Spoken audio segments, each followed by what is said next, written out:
When reality is so harsh that it cannot be understood, it often leads those who suffer from it to denial. The Dark King was unaware of such reality until he was defeated by the heroes. The Black Flames, which he was so proud of, were unable to defeat the heroes. He did not understand why the divine rank sword of the heroes could not pierce his scales, and his heart, he could not comprehend how the Demon King was worlds ahead compared to anyone else. He entered the military academy as the best student and graduated with honors. The standards of the Demon King, that was a theory established by the first Emperor King who led the formation of the Dark Kingdom. The current king had researched this theory more than anyone else and followed it to the letter. As in the writings, he built a tower and kidnapped a princess. He also developed the heroes to save the princess. For a Dark King, fury and sadness were the best food he could consume, but eliminating the heroes too early would be problematic. Sincerity had to be shown in helping them become stronger and then devouring them. The stronger the heroes were, the more delicious they would be. Following the writings, better than anyone else, conquering the world was just a matter of time. Absorbing the abundant sadness and fury of the heroes and countless civilians,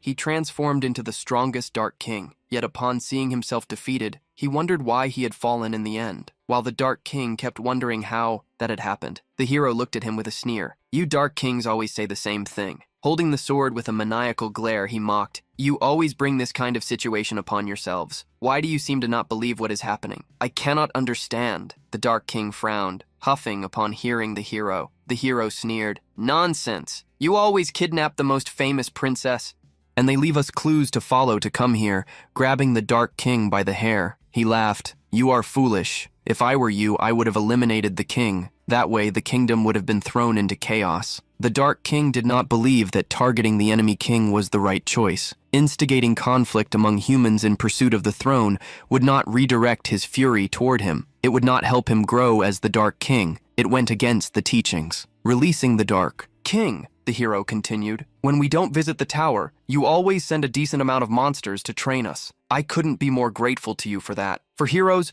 going to the tower makes things much easier. The first floor was filled with weak monsters. Everyone could easily train, evolve their levels, and develop their skills. The Dark King did this on purpose. The heroes could not die on the way so he could gather energy. This is what the teachings had taught." While immersed in conflicts, the Dark King felt the sword tear into him. When the hero pulled it back, the excruciating pain made him scream. As the Dark King fell to the ground, the hero continued commenting, "When the tower becomes boring, all we have to do is eliminate its king. That way, a new king and a new tower will appear." The hero laughed, looking at some people. "This is the perfect hunting ground for us heroes, right everyone?" Countless heroes raised their hands, celebrating, "That's right, thank you, Dark King." The thanks and mockeries did not cease. "Thank you. Thanks to you, we can become stronger. You are the best." Everyone wanted to come closer and thank. "This tower was great. Thank you for your efforts. Thank you for giving us the best hunting ground of all. You are the best godfather of all." On the ground, the Demon King looked and listened to the mockeries, incredulous about having his tower treated as a mere hunting ground. The hero raised the sword, praising the Dark King for having succeeded as well.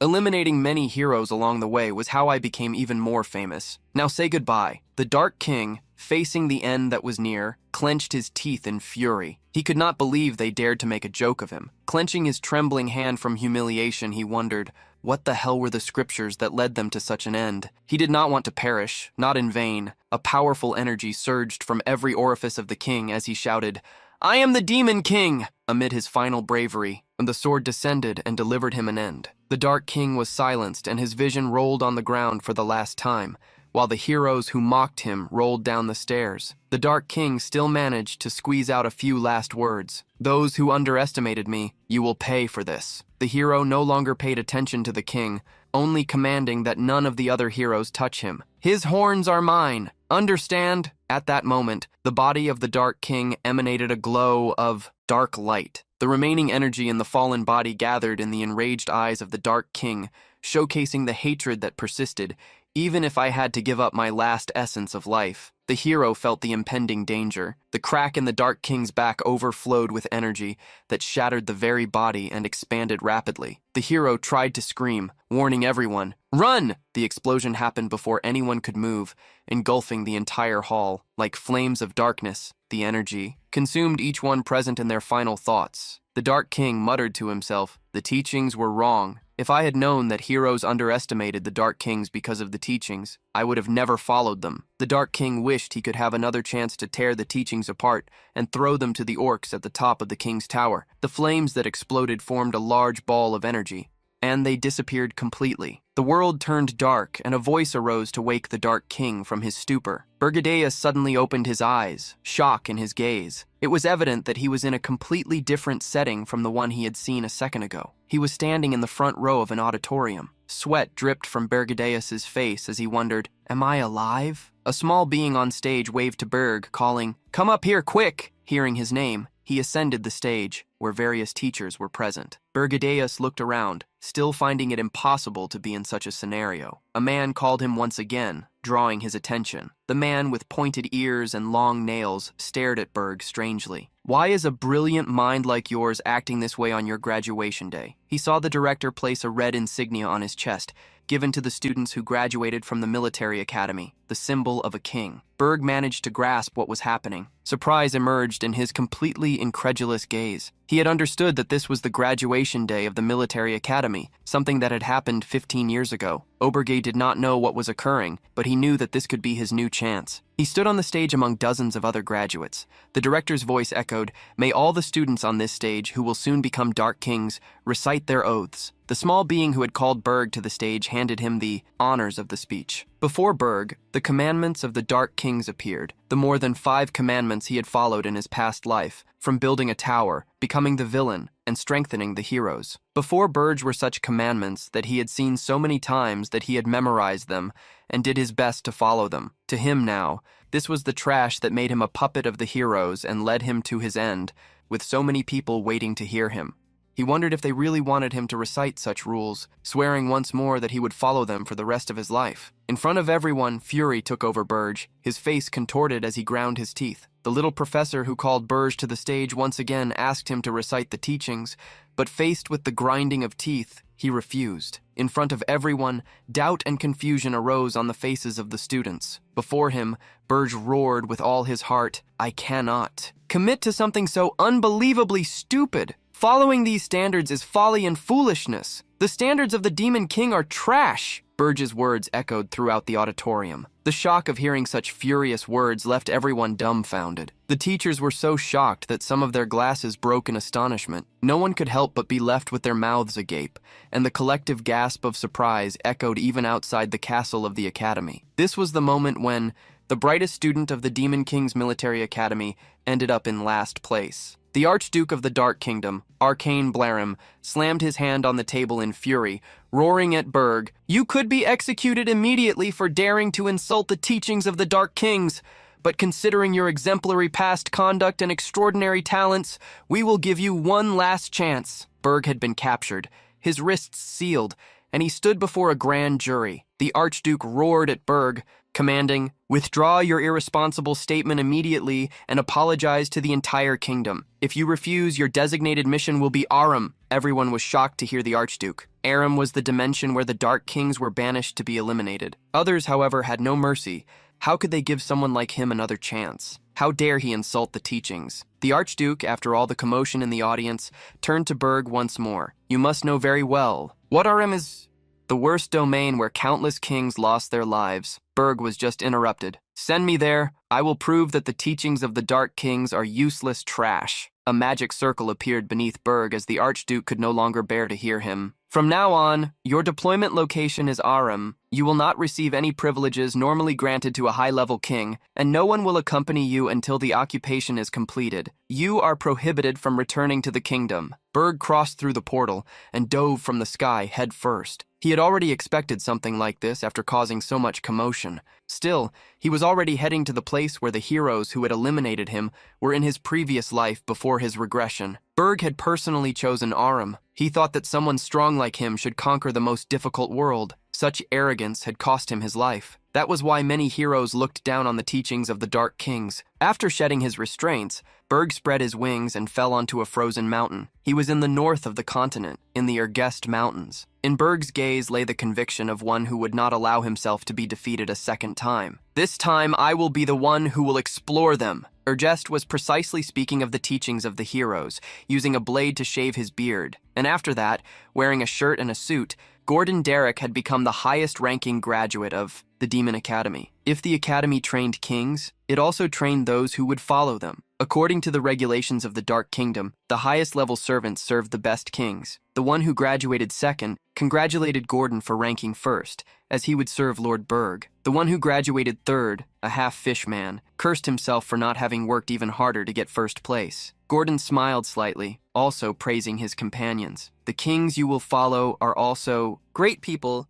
However, internally, he smiled mischievously, praising himself, but none of them were as good as Lord Berg. Berg came from a lineage of dragons, a prodigy among 1 in a million, one who would be remembered in stories forever. Graduating in the same year as him seemed a great blessing. Gordon was sure that alongside Lord Berg, they could conquer any dimension. He could already picture the grand statues they would make of Berg and himself. Gordon Dirk's eyes sparkled. I will also be recorded in the pages of the stories of the Dark Realm, right, Lord Berg? As if answering Gordon's question, Berg began to boast on stage. It's a great lie. The standards of the Demon King are trash. Gordon's glasses shattered as he shouted in shock. A portal opened in the mountains. Ergast. Gordon dropped his bags on the ground, still in disbelief. He had to follow Berg thanks to the regulations of the Dark Realm. With a lifeless look, he wondered why. What had gone wrong? Upon seeing Gordon, Berg remarked, "They said they wouldn't send me anyone, and yet they ended up sending me someone." Gordon turned slowly to look back and saw Berg reaching out to him. "Good to see you, Gordon." Gordon did not shake Berg's hand. Instead, he asked, "Why would you do something like that?" Confused, Berg asked what he meant. Gordon put his hands to his head, yelling in fury, "The teachings! How could you insult them in front of so many people, and everywhere? Moreover, now I'm screwed." Berg told Gordon to calm down or he would pull his own hair out, but that only made him even angrier. "My hair is not the problem here." Berg wondered if Gordon had always been like this before the regression. Gordon was confident and well-structured in his past life. Gordon had acted with confidence. "It will be difficult, but with both of us we can do this. In fact, if it hadn't been for the harem, I wouldn't have felt motivated." It was understandable, as the situations were different. However, if Berg revealed to Gordon about the regression, he might think he was crazy. Panting heavily, Gordon tried to control himself. He fixed his long black hair, apologizing. "I'm sorry for showing such an embarrassing side earlier. Now that I'm here, I'll fulfill my duty." The first rule of the Dark King's commandment stated that a tower must be built, but it should not be in a hidden or hard-to-reach location. Only then could heroes find it. Gordon looked around the area. That place was dangerous, surrounded by large mountains, hard for humans to find. "You can't build a tower here. We need to move." However, Berg did the opposite. "I will build the tower right here." He bent down, touching the ground with the red brooch he received. That was the seed of the tower. Planting it in the ground and nurturing it would make a tower grow. Gordon shouted against Berg, and seeing his actions said, "You are going directly against the teachings, even your pride. You are throwing it away." Now Berg understood the disgust that Gordon felt. As a being of darkness, it was hard to deny the faith that had already been engraved in his bones. Unless someone went through the drastic experience that Berg himself faced, nothing would change. Berg made a red flow pour from his own palm while nurturing the seed. He declared, "Listen well, Gordon. The teachings of the Dark Kings are trash, especially here in Arend." In front of Gordon, the ground began to shake. The icy mountains of Ergast were shaken, and the seed began to grow, emanating a powerful crimson energy. The seed jumped out of the snow and created a red circle. The reason why something ordinary would not work in Arend was explained by Berg. Arend is filled with heroes, many of them the tower identified. Berg of the Shadow Flame Dragon tribe initiated the invocation of the tower, and the great structure began to be built. As the tower grew, Berg continued because of the number of heroes. The kings continue to perish here. Humans discovered, after countless destructions, that the tower possesses certain mechanisms, and they use the rules of the Dark Kings against us. In this land, such rules no longer work. In fact, they should be called the commandments of heroes. Gordon was shocked to hear every word from Berg amidst the confusion that dwelled within him. The great tower was completed. Gordon looked at the high tower. In the end, Berg had truly summoned it. Berg was the first to walk up to the tower. Let's enter. The first floor of Berg's tower was vast yet empty. Gordon looked around, confused. A normal tower should have a complex structure or be filled with monsters, but there was nothing there. A tower without benefits. This was a tower that matched a king without privileges. On the 5th floor of the tower was the king's chamber. A large red carpet led to a simple throne. Even that floor seemed, completely empty to Gordon. Since Berg had already created the tower, Gordon couldn't make him dismantle it, but he wanted at least to follow the second rule. The second rule of the teachings stated that they should kidnap a prince or a princess, preferably someone close to the throne. While gathering more dark energy, Gordon immediately asked Berg to let him give some advice. Gordon knew the structure of that world and instructed, "The kingdom closest to the Ergast Mountains is the kingdom of Korzen. Please choose the princess with the highest position in the line of succession. Absorb the fury and despair of that kingdom quickly." Gordon believed Berg would reject the idea, but unexpectedly, Berg accepted it. "All right, let's do this." Going to the window, Berg revealed that he already had a princess in mind. Gordon immediately got excited. "I will help."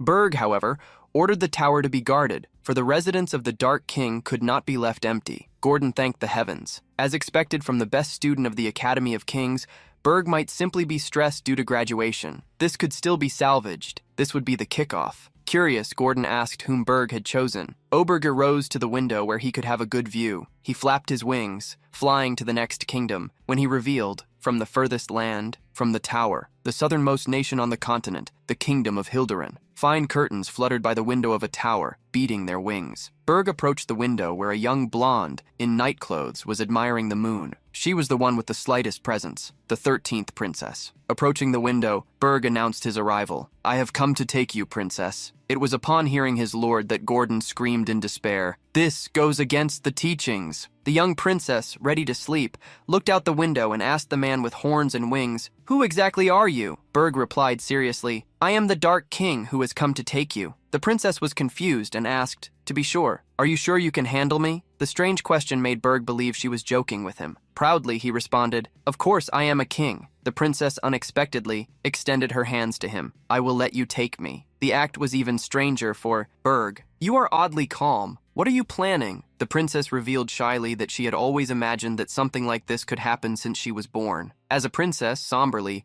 Berg suggested that she give up. "Don't think that I will lower my guard. I am desperate too, so I will not let you deceive me." The princess, with a smile, quickly denied, "I am not planning anything. How could I create a trap without knowing that a king would come here tonight?" The princess had a point. However, Berg somehow... He felt uncomfortable. The princess stood up and extended her hand to him. "We must go." Snow was falling over the tower of Berg. In the mountains, Ergast flapped his great wings. He approached, carrying the princess with him. With the princess in his arms, he entered the tower where Gordon awaited and welcomed him. Berg brushed the snow off his shoulders and ordered Gordon to allow the princess to stay on the 4th floor. This left him quite confused. She is not going to prison. Berg revealed that the princess had not resisted, so he wanted to offer her some degree of leniency. Accepting the command, Gordon changed the subject, revealing that there was something he wanted to say. When the princess reached the 4th floor, the hall was empty. She sat on the floor, which was hard and cold. Having truly been kidnapped, she saw no pillows, blankets, maids, or beautiful gardens. It was not like in the kingdom. However, she couldn't help but smile. "It's not so bad." Upon hearing the news, Berg asked with an arched eyebrow, "An invitation to the Tower of Beasts?" Gordon nodded, revealing that a welcome party would be held for him, the new king. Thinking of a welcome party made Berg sigh. "I think not. This is probably a pathetic attempt to humiliate me, the newcomer,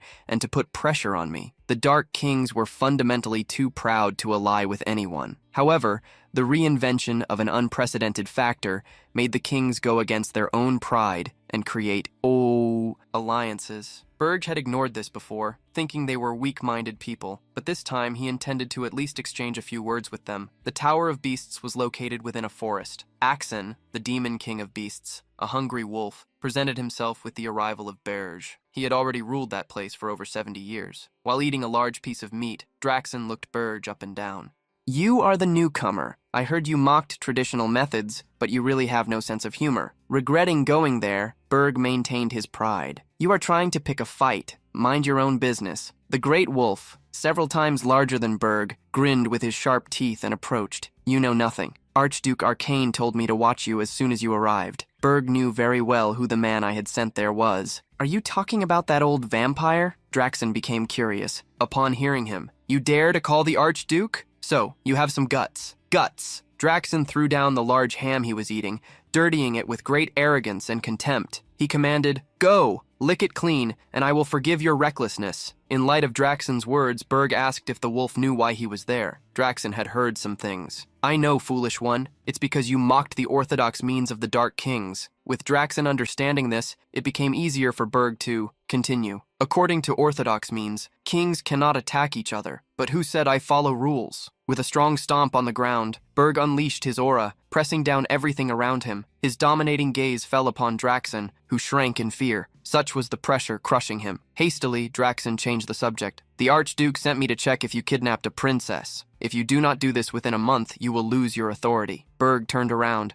being followed by, "Gordon, I wondered what you wanted, but yes, I have already done that and chosen one that fits my tastes, leaving the beast tribe behind." Berg did not even say goodbye. In Berg's tower, everything seemed calm on the throne floor. Gordon praised the excellent display of a king's power. Berg did not think he had done much, especially since Draxon could do nothing against him. As they needed to prepare, Berg ordered the aide to check the conditions of the princess. He wanted to learn how he could use her. When alone, Berg brought one hand to his head. He was facing huge problems. If this were the position of the other kings, things would become quite complicated. The consequences of mocking the orthodox means seemed greater than he expected. However, even if he had another opportunity, he would do the same thing. Berg preferred to risk his own life rather than bow to trash. Thinking of not repeating the same mistakes, he considered rebuilding his own foundation from scratch. Having already kidnapped the low-ranking princess, he obtained only a few hundred energy points. Still, that was the safest option. Unexpectedly, when checking his number of points, Berg realized he had more than 13,000. He didn't understand why he suddenly had so many points. Berg received a video sent from the Beast Tower. Braxton recorded a video and sent it to Berg, congratulating him. "Although our first meeting was not the best, I should at least give you something like you. After all, what you have achieved in Aaron goes far beyond something simple. I am truly impressed. Mocking the orthodox means was just a deception." Berg was confused by the words of the Beast King. He immediately sensed that something was wrong. At that very moment, Gordon rushed to Berg, warning, "Hey, we have a problem on the 4th floor." When Berg went down to the 4th floor, he found a massive garden, butterflies, waterfalls, and flowers of all kinds. He was shocked to see that the 4th floor now even had a sky. The 4th floor of Berg's tower was undergoing a process of naturalization. He looked around at the entire fairy tale setting. In a small fountain, the princess was sitting with element spirits, water bubbles, small stones, flames, and elemental clouds, all alive. The princess had unexpectedly created an ecosystem within the magical tower. Berg knew that this was an achievement that could only be accomplished by someone who mastered the 4 elements.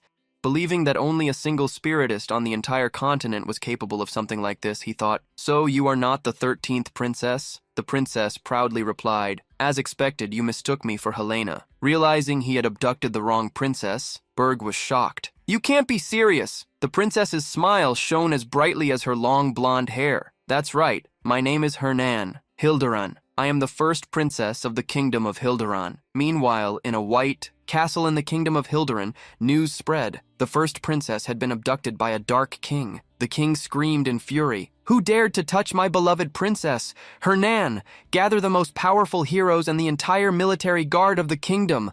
Right now we must eliminate this bastard. Bring back my princess." Dozens, hundreds, thousands of armed knights prepared to begin a march. The princess smiled at Berg and remembered that was exactly why she had asked if he could handle her. Having already heard of an elemental magician genius, overflowing with mana, Berg questioned how she had managed to deceive him when he hadn't detected anything. The princess showed a ring on her finger and revealed that she could hide her own mana because of it. This was an artifact passed down from generation to generation in the imperial family. With a silly smile, the princess asked if the ring answered his question and inquired, "Do you want to send me back knowing that you would be mocked if you returned me?" The princess also knew that the kingdom would not fear a coward, which would make collecting energies even more difficult. Somehow he needed to deal with the matter. A sudden warning alerted Berg. Hatred is being aimed at the Dark King. Berg realized that the points he possessed unexpectedly rose to over 19,000. Seeing the alert, he responded to the princess, "Nothing changes if you are not the 13th princess. You are still my prisoner." Upon hearing this,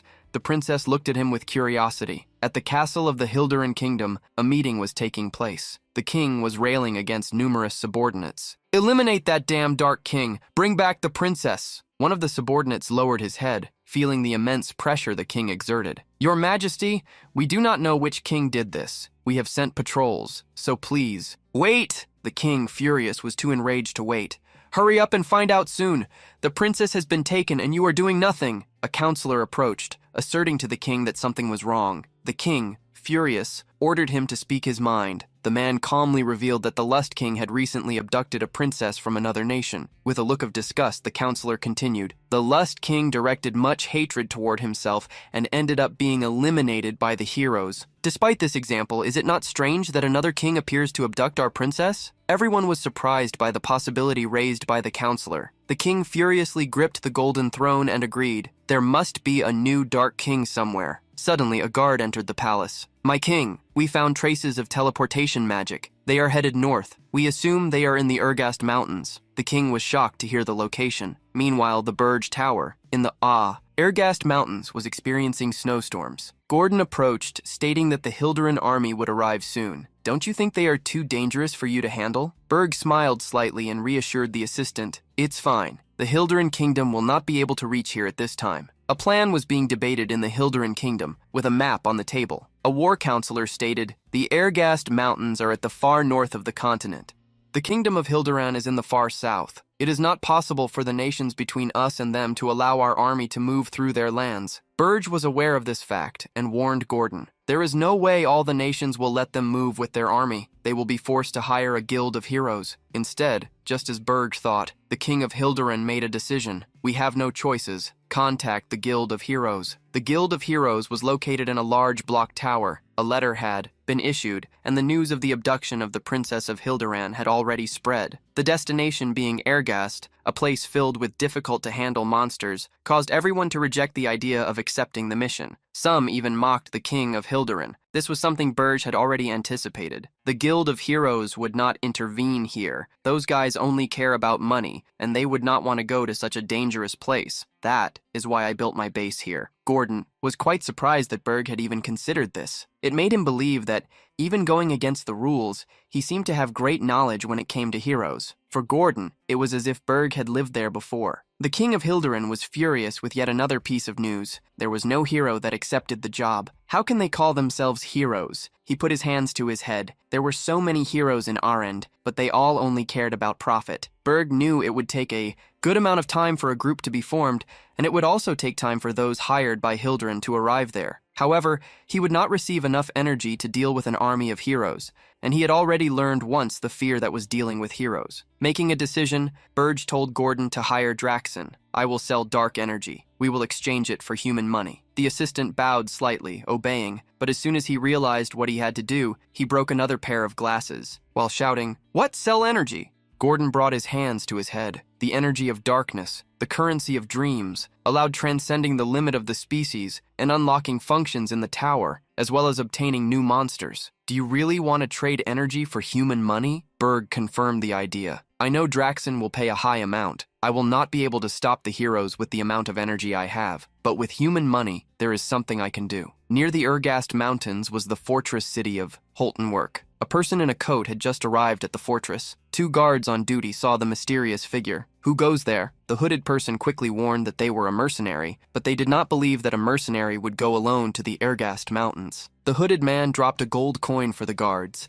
and while they argued about how to split the value, Berg managed to pass by them and enter the city. Berg's objective, who hid his horns and wings, was to observe the city on his own. Before that, he needed to hire a guide. At the Scarlet Hawk Mercenary Guild headquarters, several people were drinking. One of them asked the captain if they shouldn't be leaving soon. The captain, lying down, did not want to bother. "It's too good here!" The guild captain saw the soldiers dealing with the monsters, and they just needed to collect the spoils of the battles. "Is there a better place than this?" From the second floor, one of the guild members warned, "Did you not hear? The news, Captain. A new Dark King has created a tower in the Ergast Mountains." The Scarlet Hawk Guild captain, however, reassured them, "That's fake news. You must not know the Dark Kings very well, but they always create towers where heroes can easily find them. One of the guild members revealed that he had heard that such a king had even kidnapped a princess from Hilderan. This made the guild leader even more irritated. And have you ever seen a king cross the entire continent for a princess?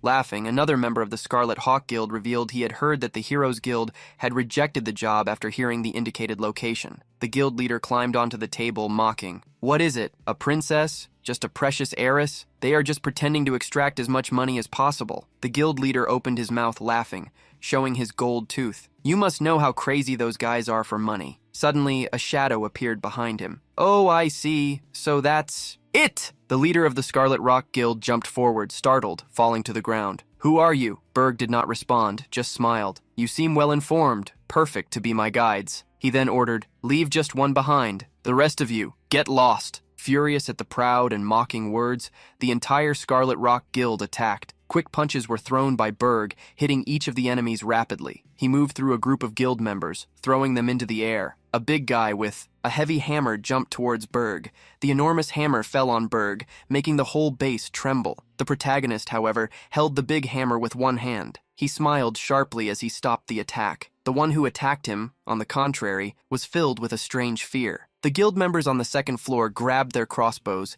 aiming at Berg. He threw the hammerman over a table, getting rid of him. First, the leader of the Scarlet Hawk Guild tried to hide. In his view, Berg was a terrible monster. The evil look, the smile, and everything Berg demonstrated made him certain. Outside the building of the Scarlet Hawk Guild, everyone could hear the sounds of the attacks happening inside. A cloud of dust blocked everyone's view. Some people on the street were already used to this. The Scarlet Hawk Guild always caused trouble. Within minutes, the entire interior of the guild had already been destroyed.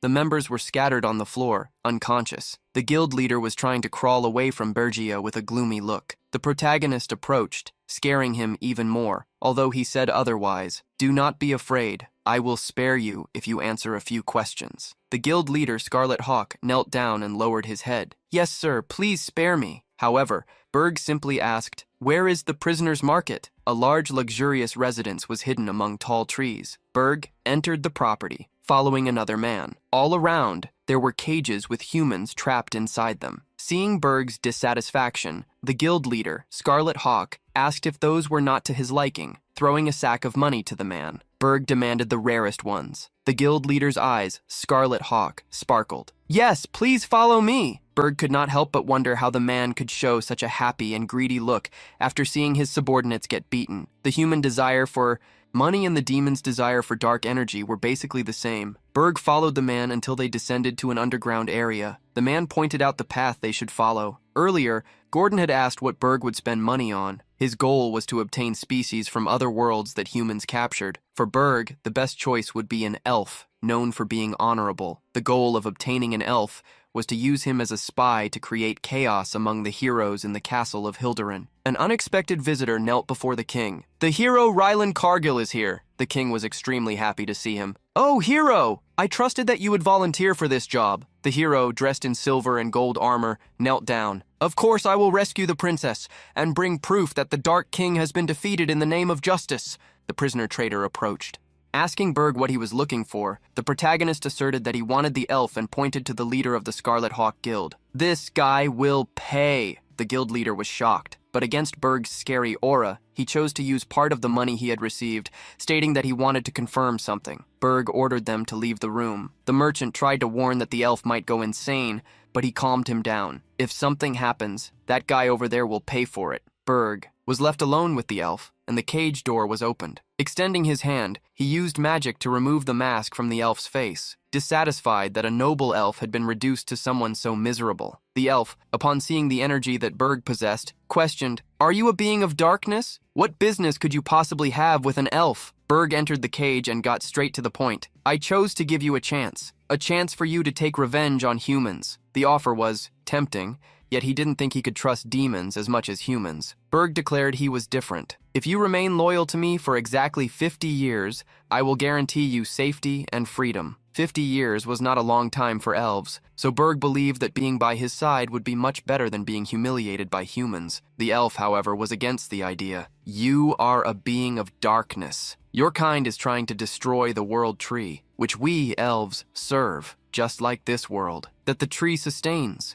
How could I trust you? In the end, the elf also believed it was hard to imagine a being of darkness seeking the help of an elf. Hit by so many truths, Berg was left speechless for a moment. In the next instant, after a smile, he placed his hand on his chest. I swear by the teachings of the Dark Kings to fulfill my promise and not even a hand on the world tree. The elf was shocked, for the teachings of the Dark Kings were meant for them. Even though the world tree was for the elves, after his oath, Berg asked in return, I want you to swear by the world tree that you will remain loyal to me for the next 50 years. The elf smiled, as if it were a challenge. Despite the being before him being strange, because Berg went so far, he decided to follow him. The elf stood up and introduced himself. I am Granada, of the, Maple tribe. I will make my vow as soon as I see the king who sent you here. Berg, however, revealed, I am the king. The elf was shocked. Granada couldn't hold himself back and, placing his hand on Berg's shoulder, laughed heartily. Don't make me laugh, ha ha ha ha. Why would a dark king come here? You get weaker when you leave your towers. Why would you move alone to fetch a prisoner? Granada thought it was a joke, to the point of laughing at an oath. If you really are a dark king, I will swear my loyalty to you for the next 100 years. Minutes later, on the 5th floor of Berg's tower, the protagonist sat on his throne. Gordon was by his side and Granada was before them. Berg was the first to break the silence. A contract of 100 years you offered, not me. Granada was furious. You tricked me. You never said the tower would be empty. He hadn't seen anything until the 3rd floor, and on the 4th floor, there were only elements of nature. What kind of poorly made tower? Has not a single monster? At this rate, you won't last even a year. The heroes will finish you off. No way am I going to work in a place like this. An intense pressure was exerted by Berg's power. Did you forget? You and I made a contract. The immense pressure exerted on Granada made him remember that Berg was indeed a dark king. His tower might be sloppy, but none of the monsters from the Urgist Mountains had attacked them on the way, even though they were all at disaster level. The monsters did not dare to touch them. They did not dare to touch the king. As a king remained a king, Granada thought of a chance to get his revenge. He knelt on one knee. I swear, by the great name of the Tree of the World, that from this moment on, my loyalty will be yours for the next 100 years. Since the king had personally gone to buy him, the elf believed he would be assigned to an important role. The order the elf received was surprising. First, make me a meal. The elf felt his world crumble as he heard the order. While cutting the vegetables, still in shock, he, who was supposed to be part of an important plan, found himself keeping company with a human who was cutting vegetables with extreme agility. Let me help you. How about some vegetable bread? On the 5th floor, a large dining table was set. Out of the corner of his eye, the elf looked at the princess while asking Berg, isn't she the woman of the Hildurin kingdom? Berg introduced the princess to him. She is Hernan Hildurin. The elf stood up, banging on the table with great concern. Are you crazy? You chose the crown princess? This tower has nothing. How do you plan to stop the heroes when they arrive? Affirming that this was precisely why he hired him, Berg ordered Granada to sit down and eat. First, he praised the food, and Hernan promptly revealed that she had also helped when they went to the 4th floor. The elf asked Berg if the king wanted him to fight the heroes on that floor. Berg denied. If the heroes make it this far, it means we have already lost. Berg then revealed the elf's role. You will cause chaos in the human world in my place. The elf was surprised. You want me to become a spy? Before anything else, however, Berg wanted to check the skills he possessed. The protagonist challenged Granada, but the elf did not believe he could defeat the king within his own tower. Oberge then stated that he would use only one hand and would not use the power of darkness. If you win, how about a 50-year reduction on the contract? Immediately, Granada prepared himself. You better keep your words. The two advanced at the same time. The elf was using fists wrapped in stones to attack Berg, who skillfully defended with one hand behind his back while parrying the blows. The protagonist commented, even having spent a long time as a prisoner, his movements are still good. Did you absorb the mana from the 4th floor or enhance your physical abilities? A fitting style for an elf. Flaunting, Granada announced that a normal elf wouldn't be able to do that. It's your fault for choosing the wrong opponent in the wrong place. Suddenly, small plants sprouted from the ground, binding Berg's feet. When the protagonist's eyes diverted from the fight, the elf attacked. You are full of openings. I will reclaim my 50 years from you. At that moment, Berg smiled grimly. That could even happen, but I hope you haven't forgotten who your opponent is. A powerful energy enveloped the protagonist, dark and overwhelming, with a grim look that would crush anyone who feared him. Bert continued to smile. Don't worry, I'm not trying to use dark energy. I will control my strength so that you still remain alive." The elf swallowed hard. The sound of the blow echoed, shook the tower, and spread across the snowfield. In Holton work, at the headquarters of the Scarlet Hawk mercenaries, the leader of the mercenaries, completely consumed by greed, greeted his new boss. "It is an honor to see you again." Going to the guild that had been destroyed, Berg announced that he wanted to hire the mercenaries for a year. The leader of those mercenaries surrendered. Of course, how much will we have for resources? The guild members did not want to submit to someone just for money. However, Berg tossed a large bag of coins onto the table. "This will be the deposit." Upon seeing the money, all those who disagreed changed their minds. "Captain, we will follow you for the rest of our lives." Someone entered the building and Berg ordered that the captain of the mercenaries accompany him as well. "He will convey my orders to you." Everyone was worried about an outsider entering the squad, but soon they saw who it was. The rookie Granada, with his face completely swollen and covered in various bandages. He introduced himself. The mercenaries who were in similar conditions felt compassion for the elf. Tears streamed from each of their eyes upon seeing a fellow warrior. They all gathered and cried together, like a family. Although these people seemed mediocre, they were mercenaries working in Airguest. It was impossible to find mercenaries like them anywhere else. Berg knew that the only hero who would answer the call of the Hilderan kingdom at that time would be Highland Cargill, the one who defeated the King of Lust. Berg captured the attention of the mercenaries. "Scarlet Hawk, this will be your first mission. Investigate Highland Cargill, the hero hired by Hilderan." In unison, they accepted the mission. "Yes, sir." In Berg's tower, a meeting was taking place. Berg was talking with Princess Granada and the leader of the guild, Scarlet Hawk. "Now that we have left the mission of watching the hero to Granada, it is my turn to become stronger." The energy that Berg and OB had could strengthen the tower or increase the power of the king himself. The only way for Berg, who sold his points to become stronger, was through the spiritual flower. It was a mana crystal that sprouted after absorbing mana from nature, and once consumed, it granted an immense increase in strength. The mountains of the wastes, with their relentless mana storms and powerful monsters, were almost untouched by humanity. Therefore, their energy had become even more refined. It was indeed a treasure field of spiritual flowers, although their energy was not as effective as the energy from the species of the underworld. He had decided to get them. Gordon tried to warn him. However, it is risky to go without prior preparations. It's like finding a needle in the desert. Monsters are no different from beasts. Perde was confident in dealing with monsters easily. The hard part would be finding the flowers. Gordon thought they could only find them with an excellent mana detector. While they were thinking, they heard someone knock on the door, a slime on the head. The princess opened the door looking behind her. Are you busy?" Gordon and Berg found what they were looking for. Gordon and the princess left the tower along with nature spirits. The princess, hugging a small flame, was smiling excitedly. "I've been a little, maybe quite bored lately. You have to keep your promise, okay? That you would let me decorate the 4th floor however I want." Berg agreed, but reminded her, "As long as you find the spiritual flowers." The princess was already decorating the 4th floor as she pleased. He wondered what else she would do. Just the fact that she wanted to decorate a Dark King's tower was madness. Princess Hernan never imagined she could leave the tower. She was happily smiling for deciding to go with Berg. Suddenly, the princess felt Berg's hand touch her shoulder. He lifted her into his arms, suddenly opened his wings, and shot towards the sky. The princess, frightened, closed her eyes. However, when everything seemed calm, she slowly opened them. The princess was amazed at what she saw. She had never noticed since it was night on the day she was kidnapped,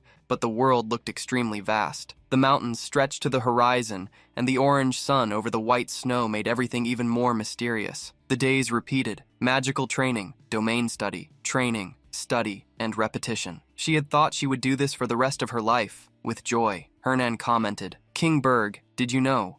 The only person who has ever flown over the Urgest Mountains is probably me." Now Berg didn't care. "Princess, just stay quiet." The princess, however, quickly corrected him. "Hernan, call me Hernan. We'll see each other for a while then. That will be better, right?" Berg was a little surprised, thinking that he might have given her too much freedom. Berg held her by the wrists, hanging her up. "It seems you keep forgetting your place. Do you want to move to the underground prison?" Hernan Yao quickly apologized and was ordered to use the spirits to find the spiritual flowers. Hernan immediately sent a water spirit and a wind spirit. "Go and return safely." Berg didn't believe the spirits would find the flowers quickly, but he was sure they would be faster than Gordon or himself. Less than a minute later, the 2 spirits returned to Hernan. They found, amidst the snow reflecting the orange sun, a tucked-away ice flower that kept shining. However, it was being guarded by dozens of ogres from the frozen mountains. Berg descended upon them, ordering, "Monsters, you are descendants of demons who left the realm of darkness. If you still have the honor of your ancestors within you,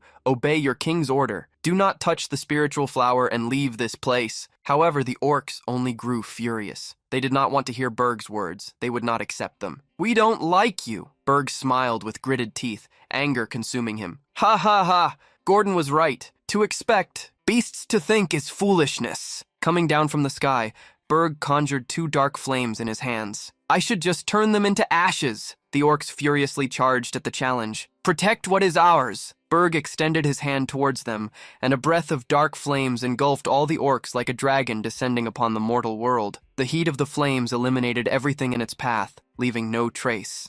Some orcs, however, were far enough away not to be hit. They ran toward the one who seemed to be the weakest. Princess Hernan Berg extended her other hand, aiming at those orcs. The shadow flame dragon flew once again, protecting the princess as it hunted them down. Hernan Hilderin was impressed. The orcs were known to defeat even ogres if they worked together, but they couldn't even get close. For the first time, she glimpsed what true power of a Dark King was. When night fell, the snowy field had become a cemetery of orcs. Berg and the princess walked towards the spiritual flower. The purity of the mana in that flower amazed Princess Hernan. That was a hyacinth, a spiritual flower of the attributes water and ice. Berg warned not to covet the flower, but gave her hope. "If you find more, you can keep one." The princess shone with joy. "Really? I will do my best." Berg successfully used the carrot and stick technique on the human. Unfortunately, they couldn't find a second flower, even after Hernan tried until she was exhausted. It had also grown dark in Berg's tower, which suffered from the snowstorm. While looking at the hyacinth flower, Berg thought of Princess Hernan Hilderin. At first, he thought it had been a mistake, but she seemed to be potentially more useful than he initially thought. Now, after they had returned to the tower,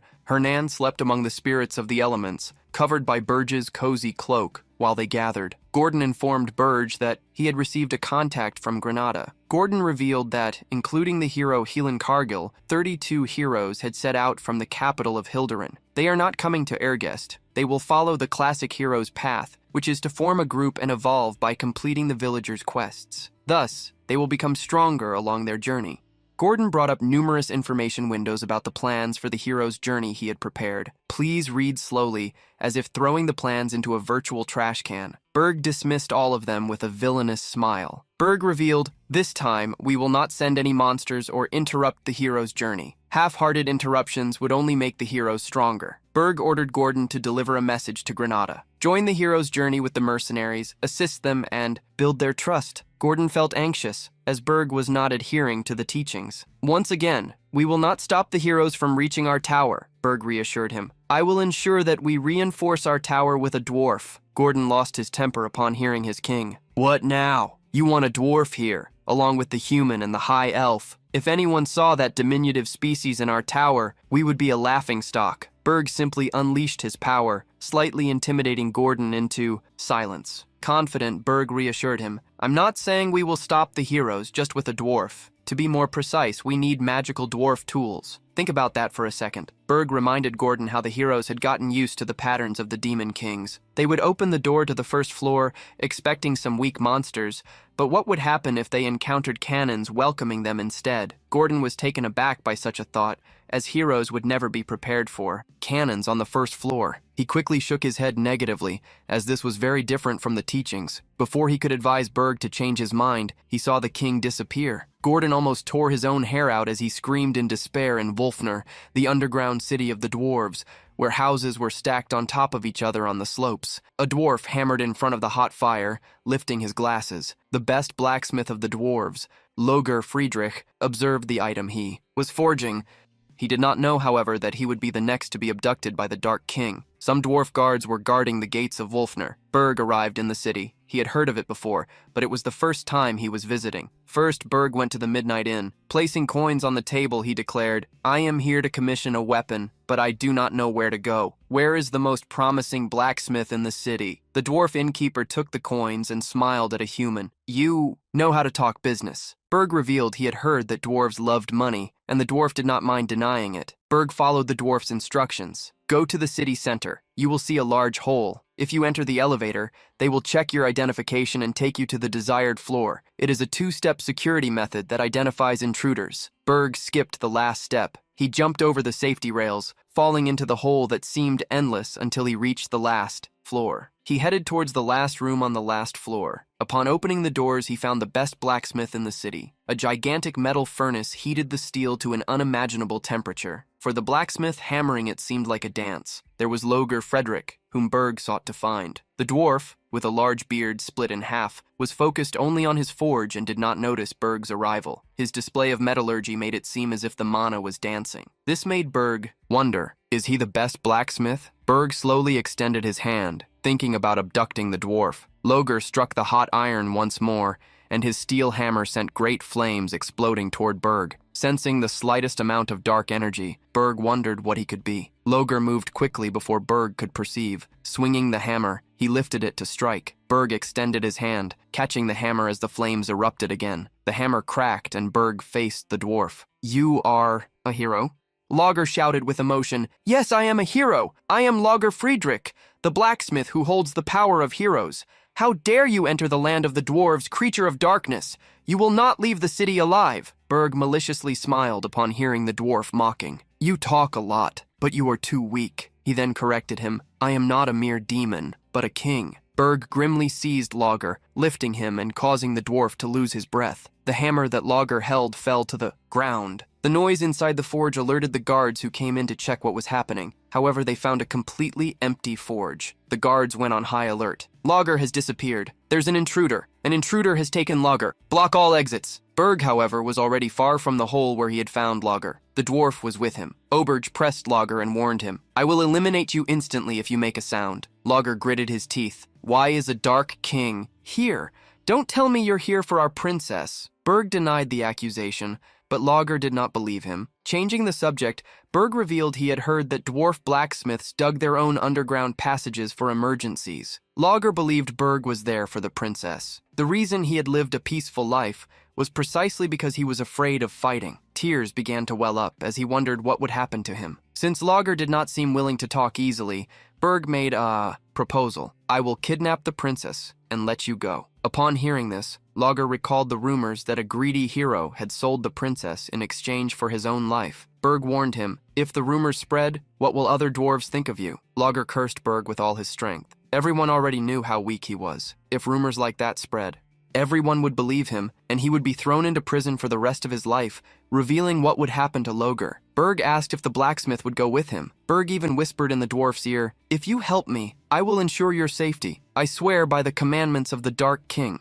A surprise hit the blacksmith. Such oaths were like worship for such beings. There was no way a demon could break such an oath. Loger saw the difficult decision to be made, but his eyes shone. "Let's go straight to the underground passage, King," in Loger's workshop, where he was absent, and several dwarf guards lifted their axes, keeping watch. A sad young princess, well built like a tractor, looked at the unfinished sword on the ground. "Loger, where have you been while making my weapon, Luigi?" She was the princess of the dwarf kingdom. The guards revealed to the princess that they thought Loger had been kidnapped. Luigi couldn't believe such a possibility. "Shut up! He is a hero! How could this happen to him?" Furious, the princess gave an order. "Go and find out who took Loger! Bring him back now!" The princess clenched her fists furiously. Flames of hatred ignited. "If you don't manage to find him, I will end all of you!" Loger led the way through the secret underground passage. Berg felt a bit uncomfortable, as the dwarf's backside was in his face while they climbed, making dark flames arise. Berg coldly questioned, "How long do I have to keep looking at this disgusting thing?" Loger quickly revealed that they were almost at the end. When they emerged from the hole, Berg could see that they were outside the underground city of the dwarfs, more precisely near the point that led to the city. Coming out of the hole, Loger recalled, "This is where my work ends. I have shown you the secret passage. You owe me one. Now I am leaving." Berg opened his dark wings, and his hand formed a claw.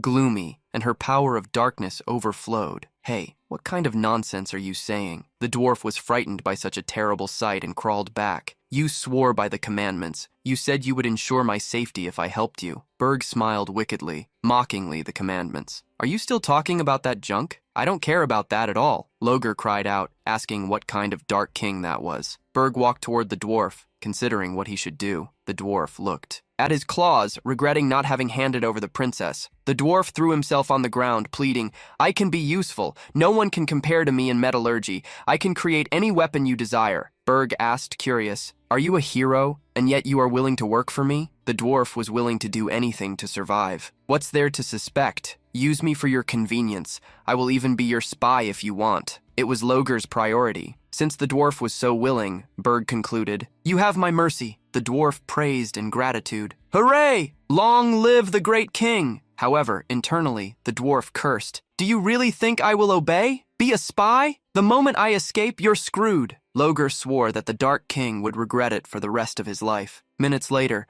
Loger was so shocked that he seemed to freeze like a stone. He had been taken to the 4th floor of the tower, which looked more like a small flowering grove. Gordon held his head in his hands upon seeing the dwarf. "You brought a dwarf? And a hero dwarf, no less?" In the midst of the conversation, Granada contacted the duo. The transmission window opened, and upon seeing a dwarf, the elf was also surprised. Berg hung up the call, leaving it for the elf to deliver the report later. Herna approached the dwarf, asking curiously, "Did you come to save me, hero?" "Probably not, right?" Still not understanding anything, the poor dwarf asked, "Why am I here?" "You said you would let me go!" Berg remembered that he had never said that. The dwarf retorted that he had said he would have mercy, and that mercy would be letting him live. Berg revealed to the dwarf what had happened. He had knocked him out and taken him to the tower. Unexpectedly, the dwarf began to laugh. The laughter intensified and traveled throughout the 4th floor room. Berg smiled, satisfied with the dwarf's happiness. "Are you so happy to be my subordinate, knowing that this could let you survive?" The dwarf kept laughing.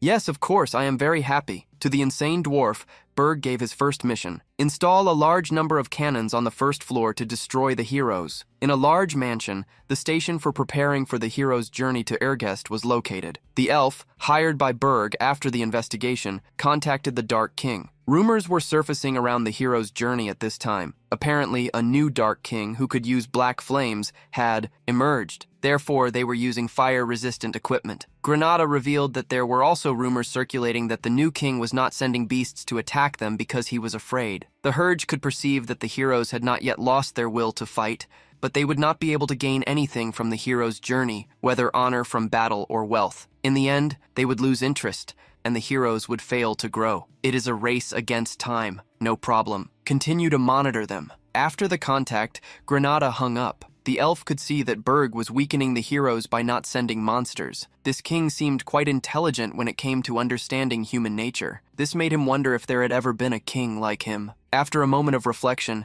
Granada returned to the mansion, happy not to be an enemy of Berg. Returning to deal with the dwarf, Berg imposed some restrictions on him.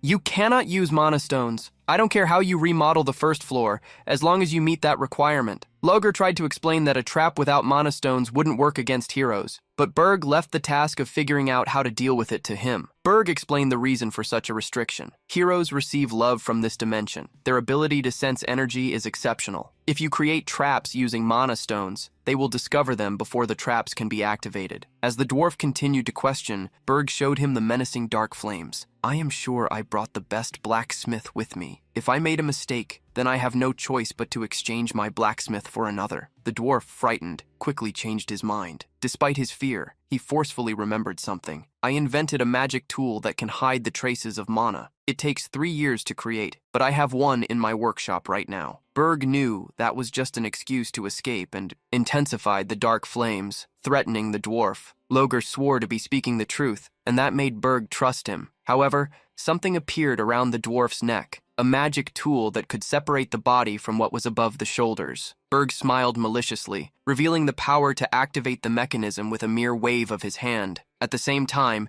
he obtained a mask, a magic tool that disguised the very face. He passed it to Loger. "If you remove it, I will consider you are trying to escape." The dwarf, scared, hurriedly shouted, "I will never take it off." And so, Berg traveled across various realms to procure supplies and materials related to mana. It took about a month to gather the materials in space and store them inside a space backpack, something that tore reality. After that, Berg and Loger returned to Wolfner. That same night, the door of Loger's workshop was destroyed. The princess shouted at the guards furiously, "It has been a month and a half. Haven't you found him yet? How incompetent are you? How much longer are you going to waste my patience?" The guards reminded the princess how the blacksmiths had tunnels in numbers. They were investigating each one, but at that moment Loger must have been far away. Hearing them, she shouted once more, "Of course they are not here anymore. They would be stupid." Loger was kidnapped. The princess grabbed one of the dwarves by the head, lifting him up. I will give you 2 weeks. If you do not find him, you know what will happen. The head of the dwarven guard hurriedly swore he would find Loger, fearing for his own life. Princess Louisa stomped her foot on the ground, shaking the forge. Go! Fill all the tunnels that the blacksmiths created. Find Loger! The princess was left alone in Loger's forge. On the ground, there were various ores scattered. She saw a badly made sword on the ground, the sword that should have been hers. The dwarf princess crushed the sword with her hands, turning it into a ball of metal. Loger, please be alive. You cannot perish until you finish my sword. Suddenly, a hatch opened behind the princess. Loger opened it. The princess looked back. Her furious expression vanished. However, the dwarf Loger had the recognition interference mask on his face, knowing that this was a secret tunnel that only Loger should know. The princess soon thought, that means you are... With the mask still in operation, Loger felt a shiver run through his body. He became anxious, speechless. Despite the princess smiling, she fitted her fingers inside the gauntlet and unleashed an overwhelming crimson energy. You came back. So you wanted to hide because you did not want to make my sword, is that it? Loger, the blacksmith, tried hastily to say that it was a misunderstanding. However, the princess did not want to hear him. A great power gathered in her gauntlet as she walked towards the blacksmith. This is not a misunderstanding. Do you dare insult me? Thai, princess? From now on, you will be my prisoner. You will make swords for me for the rest of your life. The princess opened the rest of the hatch and smiled with fury. Before that, I will punish you for running away. Loger tried to hide, begging to be spared. At that moment, a loud explosion occurred, forcing the princess to step back. She shouted upon seeing that there was someone else in the tunnels. Who are you? Burge entered the forge and told Loger to grab the equipment he needed. The protagonist wore a disguise mask. The furious princess aimed her anger at Berg. Who are you, and why are you helping this miserable dwarf? Berg scoffed. I am the master of this poor dwarf you attacked. The princess, who had just declared that Loger would be imprisoned to make her swords, jumped at Berg, her fists full of power. A rain of punches fell on Berg, who moved his hands quickly to block them. Berg managed to find a gap between the princess's attacks and replied with a punch. Princess Louise spat out a broken tooth and gripped Berg's wrist, preparing to punch him with her other hand. The protagonist felt the danger, but it was too late. Louisa struck him with a powerful punch that slammed him against the workshop's ceiling. But before the princess could celebrate, Berg unleashed his dark energy, attacking her. He grabbed her by the head and pushed her. The battle between the two spread across the workshop. They leaped from wall to wall, using the forge as a springboard, and attacked each other with powerful punches. Louise was the second princess of the Dwarf Kingdom. Although she was not a heroine, she was exceptionally strong. Before Berg regressed, he had seen her. She was one of the strongest existences in that world, much stronger than she was at that moment. Despite being able to eliminate Louise before she became stronger, Berg knew he would need to use all of his strength and dark energy. He was also not as strong as he was before the regression. Berg knew he would be captured if he expended his energies. But Louise already knew he was a demon king for having used his power. The battle was destroying the entire forge, while Loger prepared a large backpack with tools. Berg stepped back to the blacksmith, asking if he had everything. Loger asserted that he was still disassembling the equipment. Behind Berg was a large machine, the Mana Phantom. Its size was incredibly wide, covering a large part of the workshop hall. Berg angrily threatened the dwarf. Do you want to give it to God? Finish in a minute. Chilled with fear, Loger stated he would do it as quickly as possible. As the two talked, for a second, Louise advanced once more, his dark gaze directed at Berg. The protagonist hurried the dwarf again and turned against the princess. He had no idea how long he would be able to hold out without using his true strength and the energy of darkness, but he needed to endure the energies of Berg and the princess. Louise and the princess faced off as their punches drew near. The princess was trying to force her way. I don't know where you came from, but you won't leave here alive, Loger. I will make sure you will never be able to walk again, so you can never escape again. Berg smiled, responding to the princess. Instead of Loger, you speak like someone of my kind. Give up, second princess of the dwarves. I will take the blacksmith and these tools. One last necessary gear was removed by Loger, who urgently warned Berg. The confrontation between him and the princess was still ongoing, however. She screamed with all the fury of a son. Loger, you bastard! You came back to get this! Do you think you can escape from me so easily? In the midst of the princess's fury, Berg found an opening. He spun his body and kicked her in her center of gravity. The princess was thrown back and slammed against a wall with her tractor-like body. Immediately, Berg opened the subspace bag. Loger, get out of the way. The princess threw the stones that had fallen on her up into the air. Raging, that attack was useless against me. However, as soon as she recovered, she saw that both Loger and the giant machine had disappeared. Guards hurriedly burst into the blacksmith's shop. What is going on? Seeing the guards arriving late, she cursed their slowness. You only arrive when I've already lost. The princess pointed to a lake and shouted, Loger has fled. Chase him through the tunnel. However, at that moment, the tunnel exploded. Seeing the tunnel collapse, the princess felt sad. Did he really block the tunnel? Does he really not want to make me a sword? So much so that her sadness was replaced by a smile of rage. Interesting, very interesting. A fit of madness took over the princess. Very well, I will personally search for you. Even if I have to search the entire continent, I will definitely make you regret what you did today. Loger, a hunk of iron, fell to the ground. The torn space opened up, allowing the massive machine to be placed on the first floor of the Tower of Berg, interrupting the cleaning. Gordon asked the king, What is this? He explained to the assistant that it was a magical tool to stop the heroes. Fernand was impressed by the size of the machine. Loger quickly finished installing the mana ghost. Impressed by the speed of the installation, Berg told the dwarf to activate it. He reminded Loger with his dark magic that it was better for the machine to work, since they had gone through so many troubles. A whirlwind of mana appeared, swirling inside the machine. A bright explosion occurred inside, surprising everyone. Berg received a notification. The tower recognized the mana ghost. Synchronizing it with the tower requires 10,000 points. Surprised that the tower had such a function, Berg thought for a moment. He confirmed the synchronization, spending the 10,000 points and leaving with just over 1,000. The mana ghost recognized the Dark King, Berg, as its master.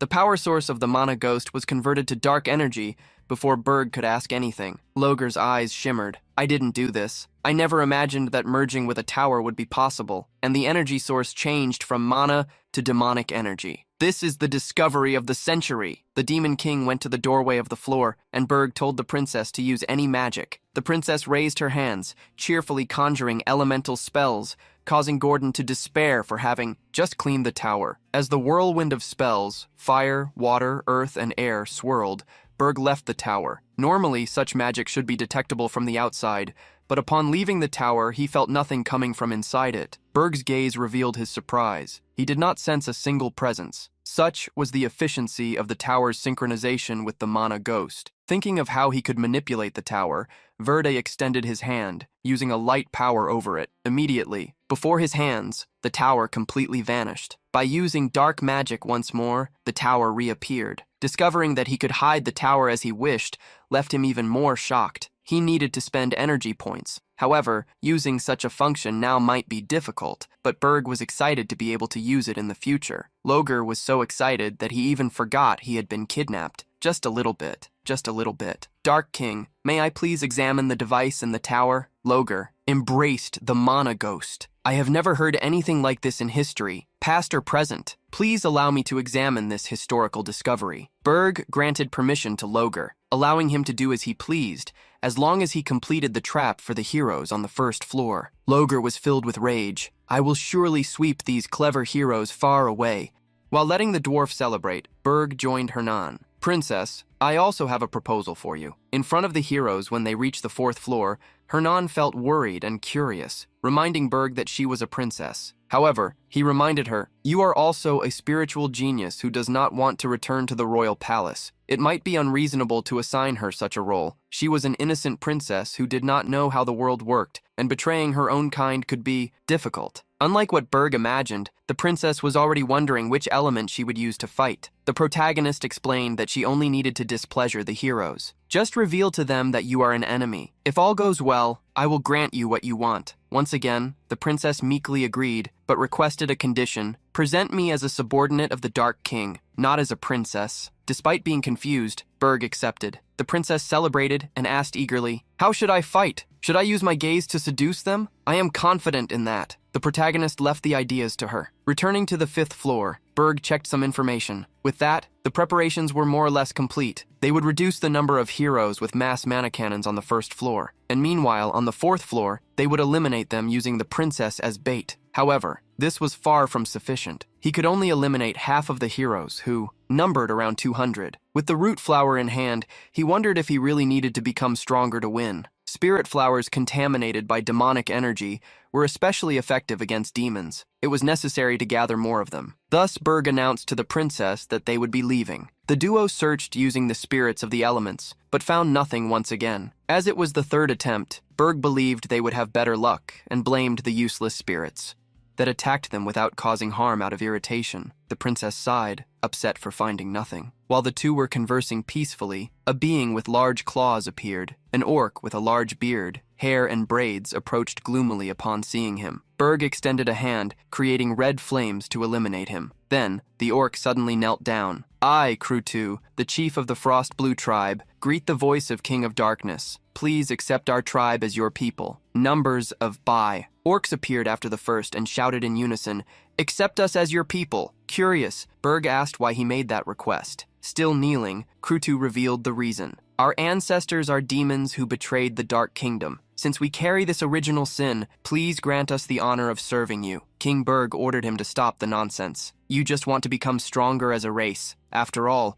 you are more receptive to the energy of darkness than spiritual flowers. Since Berg had already figured everything out, Krutu did not hesitate to play his final card. He ordered an orc to bring a box. When the box was opened, 3 spiritual flowers were revealed. Berg understood why they had not found any more flowers. Krutu was fluent, prepared, and even knew how to negotiate. Berg acknowledged that he was very clever for an orc. Krutu revealed that to survive in that harsh land, the tribe had valued wisdom more than strength. This made Berg ask, "Did you come to me seeking, strength, since that is what you lack?" Krutu slightly nodded his head. Thinking of wisdom over strength made Berg smile. "I liked you." The protagonist extended a hand, creating a dark crimson magical circle. "Very well, but I will take only you. Krutu, traverse the snowfields and grow your tribe for me." The red energy fell upon the leader of the Frost Blue tribe, and the symbol of a dragon emerged on his body. Horns grew from his forehead. Every part of his body grew stronger. His master, his leader, commanded, "Wait for my command. I will reward you with something even better than strength. Your tribe will be eternal." Krutu, the orc, his fur grew, his hairs changed from snow white to deep black, his muscles became stronger, his aura overflowed,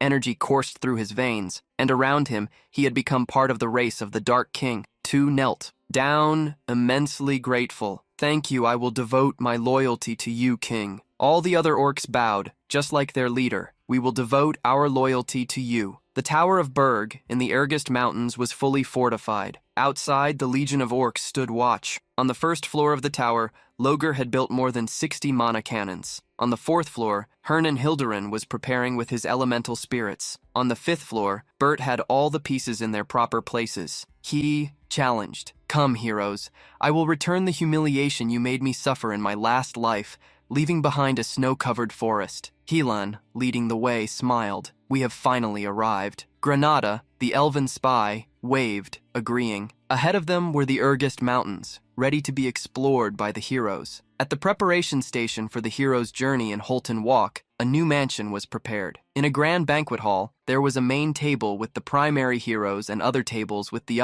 secondary heroes. Hilan thanked the fortress master for the great feast, and the old muscular man smiled, thanking the compliment and the chance to be part of the pages of history. The fortress master asked Hilan to give a speech. Everyone was waiting to motivate him. The fortress master shouted, "Attention, everyone! Hilan will share some words with us." The heroes at the banquet turned, smiles on their faces, to listen. Hilan cleared his throat and stood up.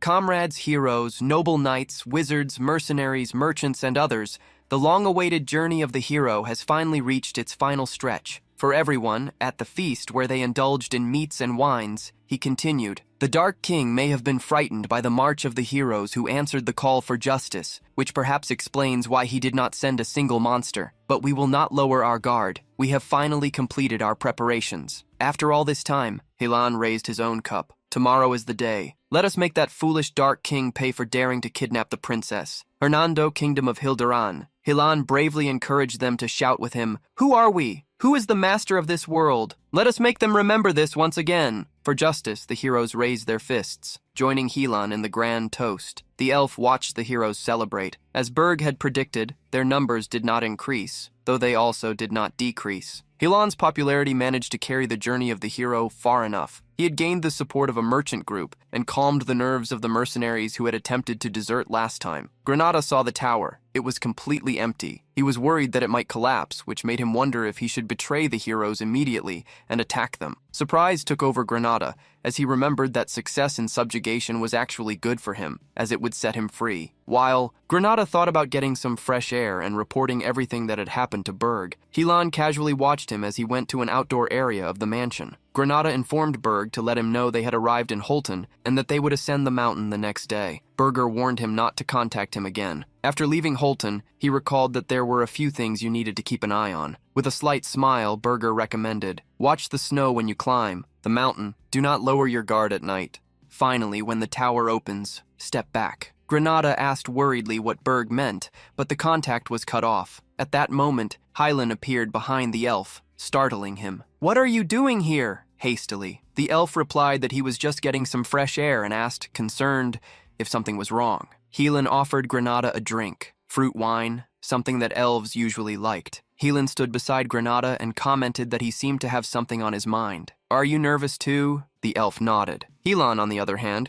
revealed that he was also nervous, even though people trusted him and followed him. The subjugation of a dark king had always been difficult and had never been so smooth before. However, Granada tried to reassure him. "You did not defeat the king of lust and absorb his power. Compared to that, a new king seems like a piece of cake." Getting into the topic, the elf remembered that no one knew how Rylan had defeated the king of lust and asked him to tell such a heroic story. Upon hearing the request, Rylan's expression became unexpectedly grim. He slightly opened his mouth, and then the smile returned. "This was only possible because I had brave companions. Companions like you, who always move ahead, taking care of the monsters." Helan placed his hand on Granada's shoulder, swearing, "I will lead the way, so protect my flank. If we combine our strength, I am sure we will win." The elf smiled, agreeing to follow him. Helan pulled Granada inside, reminding, "The master of the fortress wants to hear your adventure stories as well. Let's go." As Granada moved ahead, Helan followed him somberly. He brought a red ring closer to his face and smiled internally. "Yes, I joined brave companions. Please take care of me again, Granada." The elf, in the morning, the march departed from the city. Dozens of heroes followed Rylan, praised by the residents of the walled city. After a few hours of walking,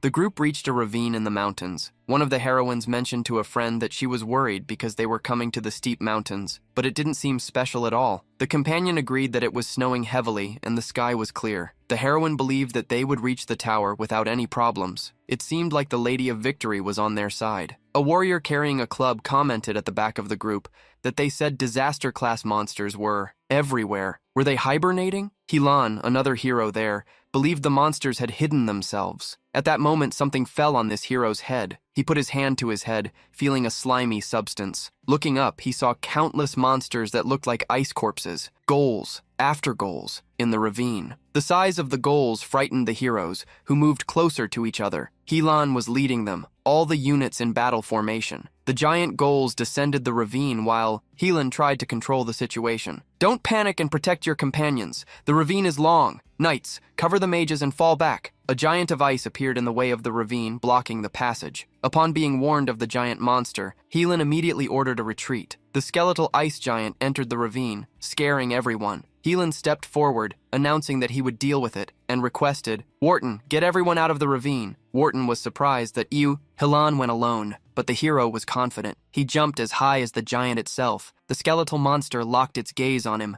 tracking him with its eyes. He was confident that an ice giant would not be stronger than the King of Lust. The giant attacked with its bony arm, trying to grab him mid-air. The hero managed to jump over the giant's arm, which struck the great wall of the ravine, having dodged the attack.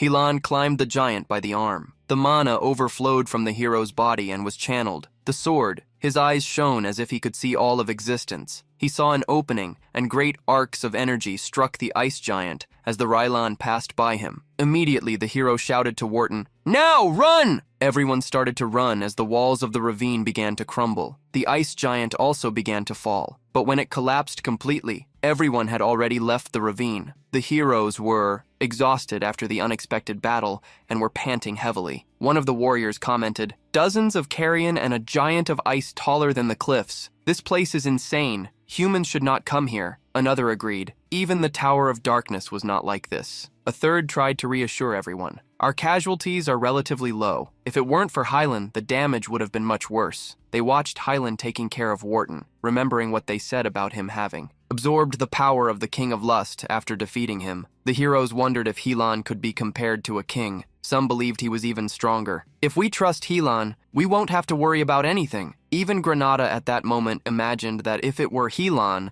he would be able to defeat the Dark King. As the human group rested, a trumpet sounded. Krutu and his orcs were watching from the top of a mountain. Granada observed the orcs. They realized there was no time to rest. Hylan felt the dark energy in the orcs. They are surely minions of King Krutu. In front of his tribe, he welcomed the humans. Welcome to Ergast, foolish heroes. For Highland orc spell, they were easy enemies. Wait here, I will deal with them. Immediately, at that moment, Granada heard a different sound. He was about to warn Hylan when he remembered what Bergia had said.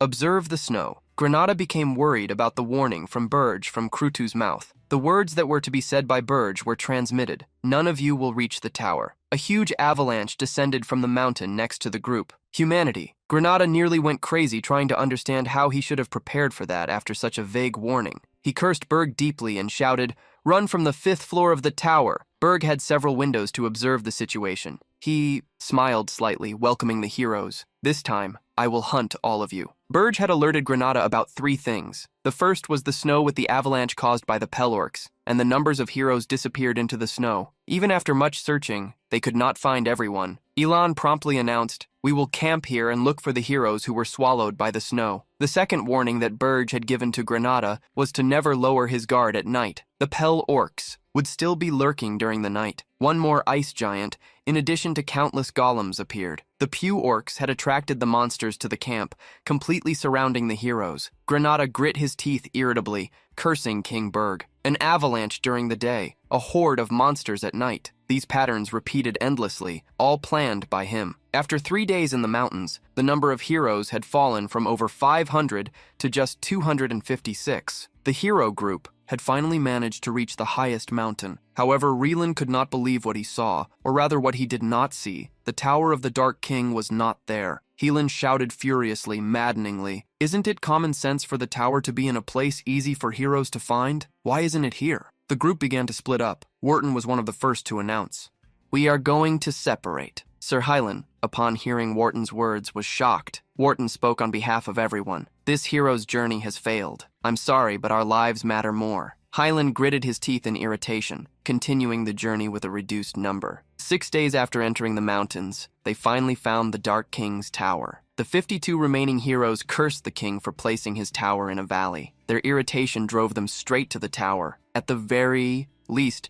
they wanted to defeat the weak monsters on the 1st floor. They opened the doors without concern. At that moment, the Hurge remembered the 3rd thing he warned about. The grenade must stay away from the doors when they were opened. Giant cannons were prepared on the 1st floor. They fired powerful mana blasts immediately after the gates were opened. Hylan, shocked, saw a glow of light engulf the world. The energy blast completely swept the heroes away. In the end, the number of remaining heroes was reduced to just 1. The Hurge was surprised and discovered that even that was not enough to defeat Hylan Cargill alone. Hylan destroyed the numerous cannons and stumbled into the 1st floor. Fury overtook his being. "What is wrong with this king? Nothing is happening." As usual, Granada stumbled into the tower and called out to Hylan. The hero was surprised to see Granada. "Are you okay?" The elf frankly stated he had barely managed to dodge the attack. Satisfied, Hylan wanted to head immediately to the 2nd floor. The elf was surprised. "Just the 2 of us?" Raising his sword, Hylan remembered that he had already defeated the King of Lust before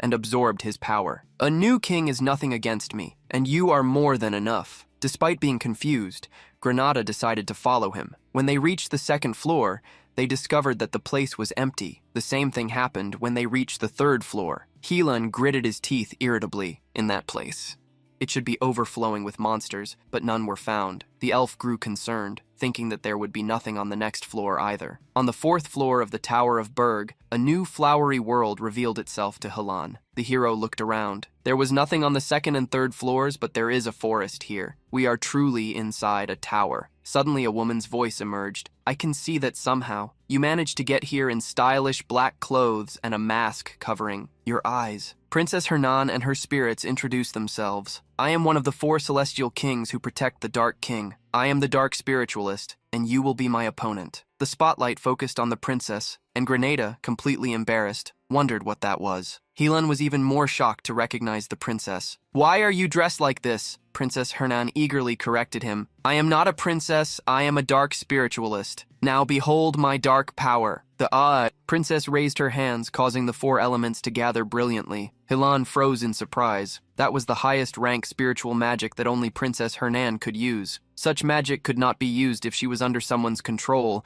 whether it be the orcs, by avalanches, or nighttime ambushes. The tower was also hidden in a canyon valley. On the first floor, there were 2 empty floors, only to finally find a crazy princess. Helan nervously laughed and grew enraged.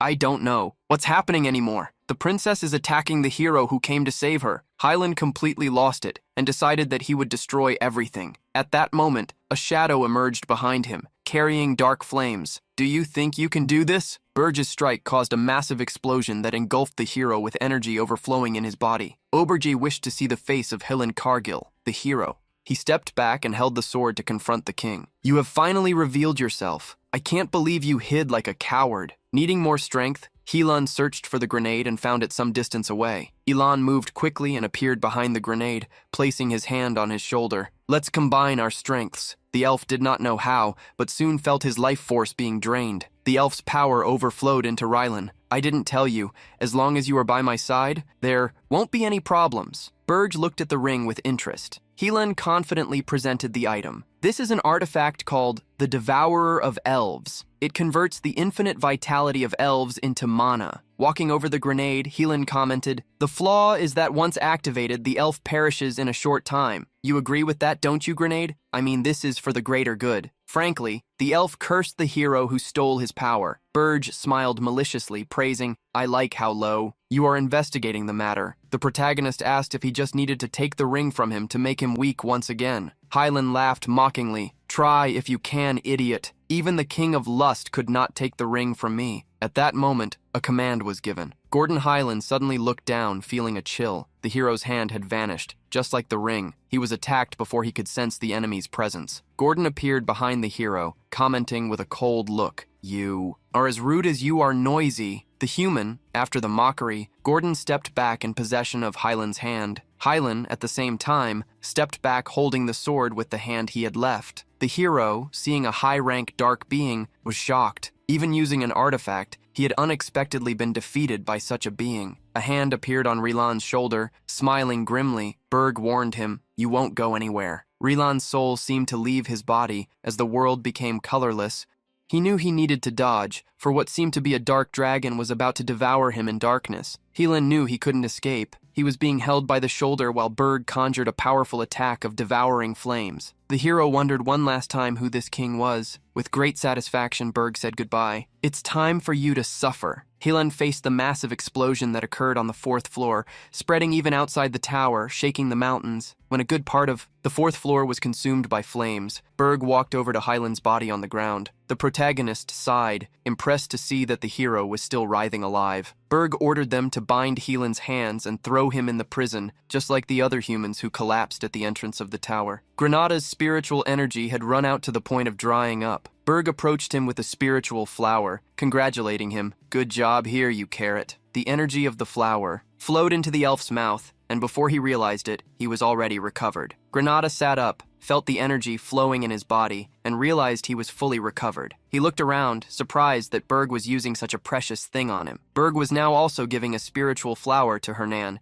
opening a transmission to talk to the dwarf Logier. Berg also congratulated him and gave him permission to dismantle parts of the tower. The excited dwarf celebrated as if he had won a treasure. With everything wrapped up, Berg instructed everyone to take care of the floors they were assigned to. He concluded what he had to say and walked away. Grenada watched Berg walk away and commented to the princess, "Even after such a fierce battle, he still seems completely fine, as expected from the King of Darkness." The princess, however, was observing Berg with curiosity, with something on her mind. Grenada noticed her gaze and she revealed, "I think he's tired." Upon reaching the 5th floor, Berg fell to the ground.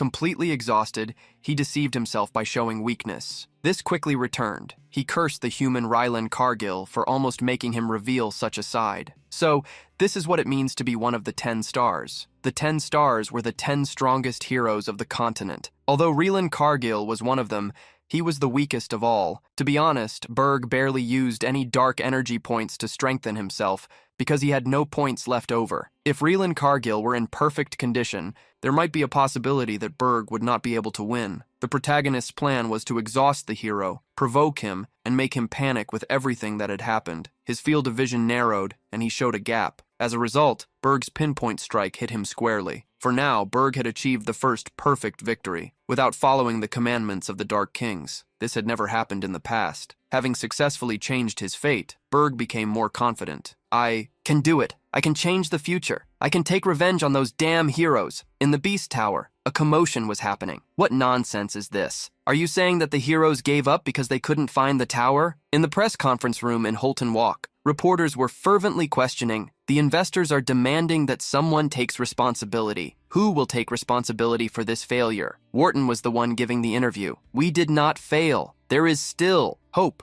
Sir Rylan Cargill and the great heroes have not given up. They are still searching for the Tower of the Dark King. So, give us a little more time. News about the new Dark King spread rapidly across the continent through carrier pigeons. The King of Hilderan was furious upon reading the news. Damn bastard Rylan Cargill. He talks so much and hasn't done anything. If he can't rescue a princess, he must be eliminated in the realm of the dwarves. A guard tried to comment on the matter with the dwarf princess, but she was too furious to listen. Only found in store, the story was distorted and exaggerated. They said Rylan Cargill would never return, that he had already been eliminated. The world fell into deep sorrow, and because of this, thousands of points were received by Burge at the hero's headquarters. Wharton was facing a trial. A voice questioned him. Is there not even a minimum of lie in what you said? Orton swore on his own name that he was telling the truth. The matter was treated seriously. Since we do not know the identity of the new Dark King, we need to be cautious around the headquarters. Various holographic windows displayed images of the heroes. One of them grimly reminded, Rylan Cargill is one of the 10 stars. He cannot be defeated easily. Let's wait another 10 days for news of him. If we find out nothing, all the heroes of the continent, more than 4,700,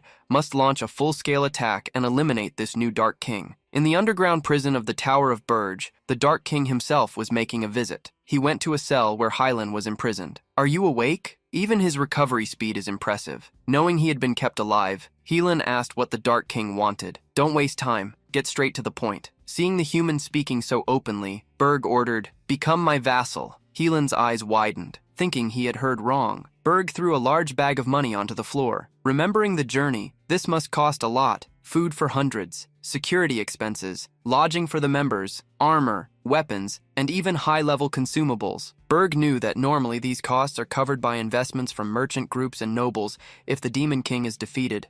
The lives of the heroes would change completely, and if they failed, they would end up mired in debt. This is what happens to heroes who accept investments. Berg smiled grimly, recalling Hylan. This time, the investments were focused on a single person, the group's hero captain, Rylan Cargill. You, Hylan, were startled to be reminded. Even if he escaped, he would be hit as a failed hero and would be forced to live in hiding for the rest of his life, hunted by creditors. Confused, Hylan asked how the Dark King knew so much. The elf Granada appeared beside Berg. I told him. Hylan was furious to see the elf. You betrayed us! Granada returned Hylan's fury. You still have the nerve to say that after what you did to me? And I have been on this side from the beginning. Berg decided to reveal why the hero had failed. There has never been a Dark King like me until now, but as soon as I broke the commandments, you will soon adapt as well. However, what if one of the strongest heroes secretly interferes with these plans? The humans will truly succeed. Grimly, Berg created an Armani orb,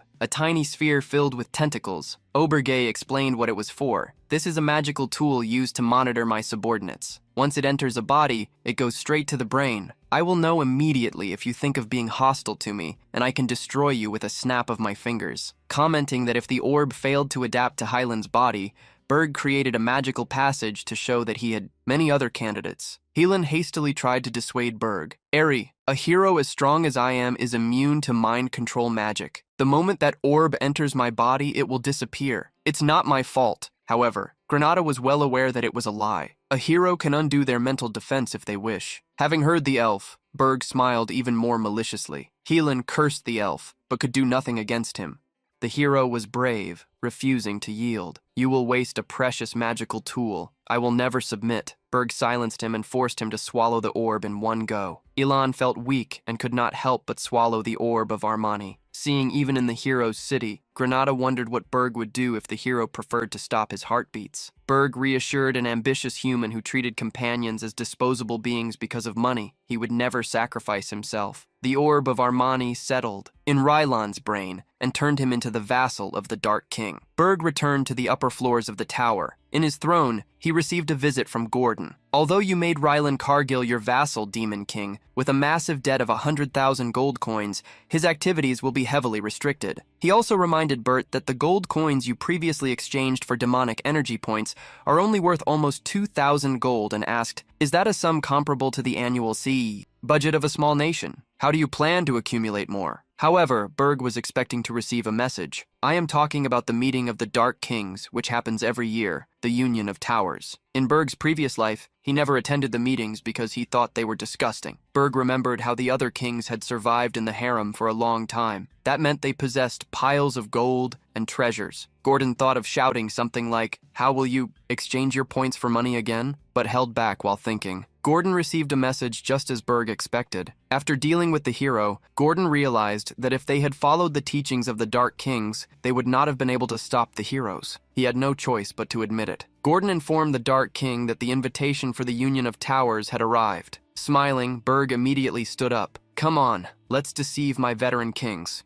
The Tower of Lies stood in the center of a lake. Its triangular shape, colored black with gold, caught the attention of the camera from the 13th floor of the tower. A being of darkness, with a large cloak, walked towards the meeting table. Even though I wasn't that late, you had already started without me. Berg, dressed in attire fitting of a lord, smiled at the companions. You have much to discuss without me. Draxon, the werewolf and king of beasts, upon seeing Berg, ideals in king, showed his teeth to him. Reyna Sudan, the queen of winters, looked delicately at Berg, exhaling cold air. The queen, with a crown of ice, commented, "So you are the talk of the town." On the other side, a one-eyed titan, Garbel Vek, king of the indestructible, also remarked, "Here comes the one who insults the teachings." And finally, Jason Cockman, the king of lies, clapped cheerfully. "Welcome, Bergi Dias." Berg immediately mocked upon noticing his fools. "Damn you! Have you already formed, an alliance? Aren't you ashamed as kings?" Internally, however, he knew this was the best scenario. Aaron stood up furiously upon hearing the mockery. "You are the fool! Who do you think you are to meddle in our affairs, newcomer? What do you know about Aaron, Berger?" He dared to stare into the Titan's single eye. "Do you think I am a fool? I am the only elite here!" They were about to fight when the sound of clapping spread through the floor. Gary Berger's attention was drawn by the king of lies. Jason smiled slightly, asking, "This occasion is for us to talk about cooperation. Please do not waste our precious time." Seeing what Jason had done, the malicious intent of the two kings instantly vanished, without using magic. Berg wondered if that had been the work of Jason's power or the tower itself. Concluding the discussion, the protagonist approached his seat before such a person.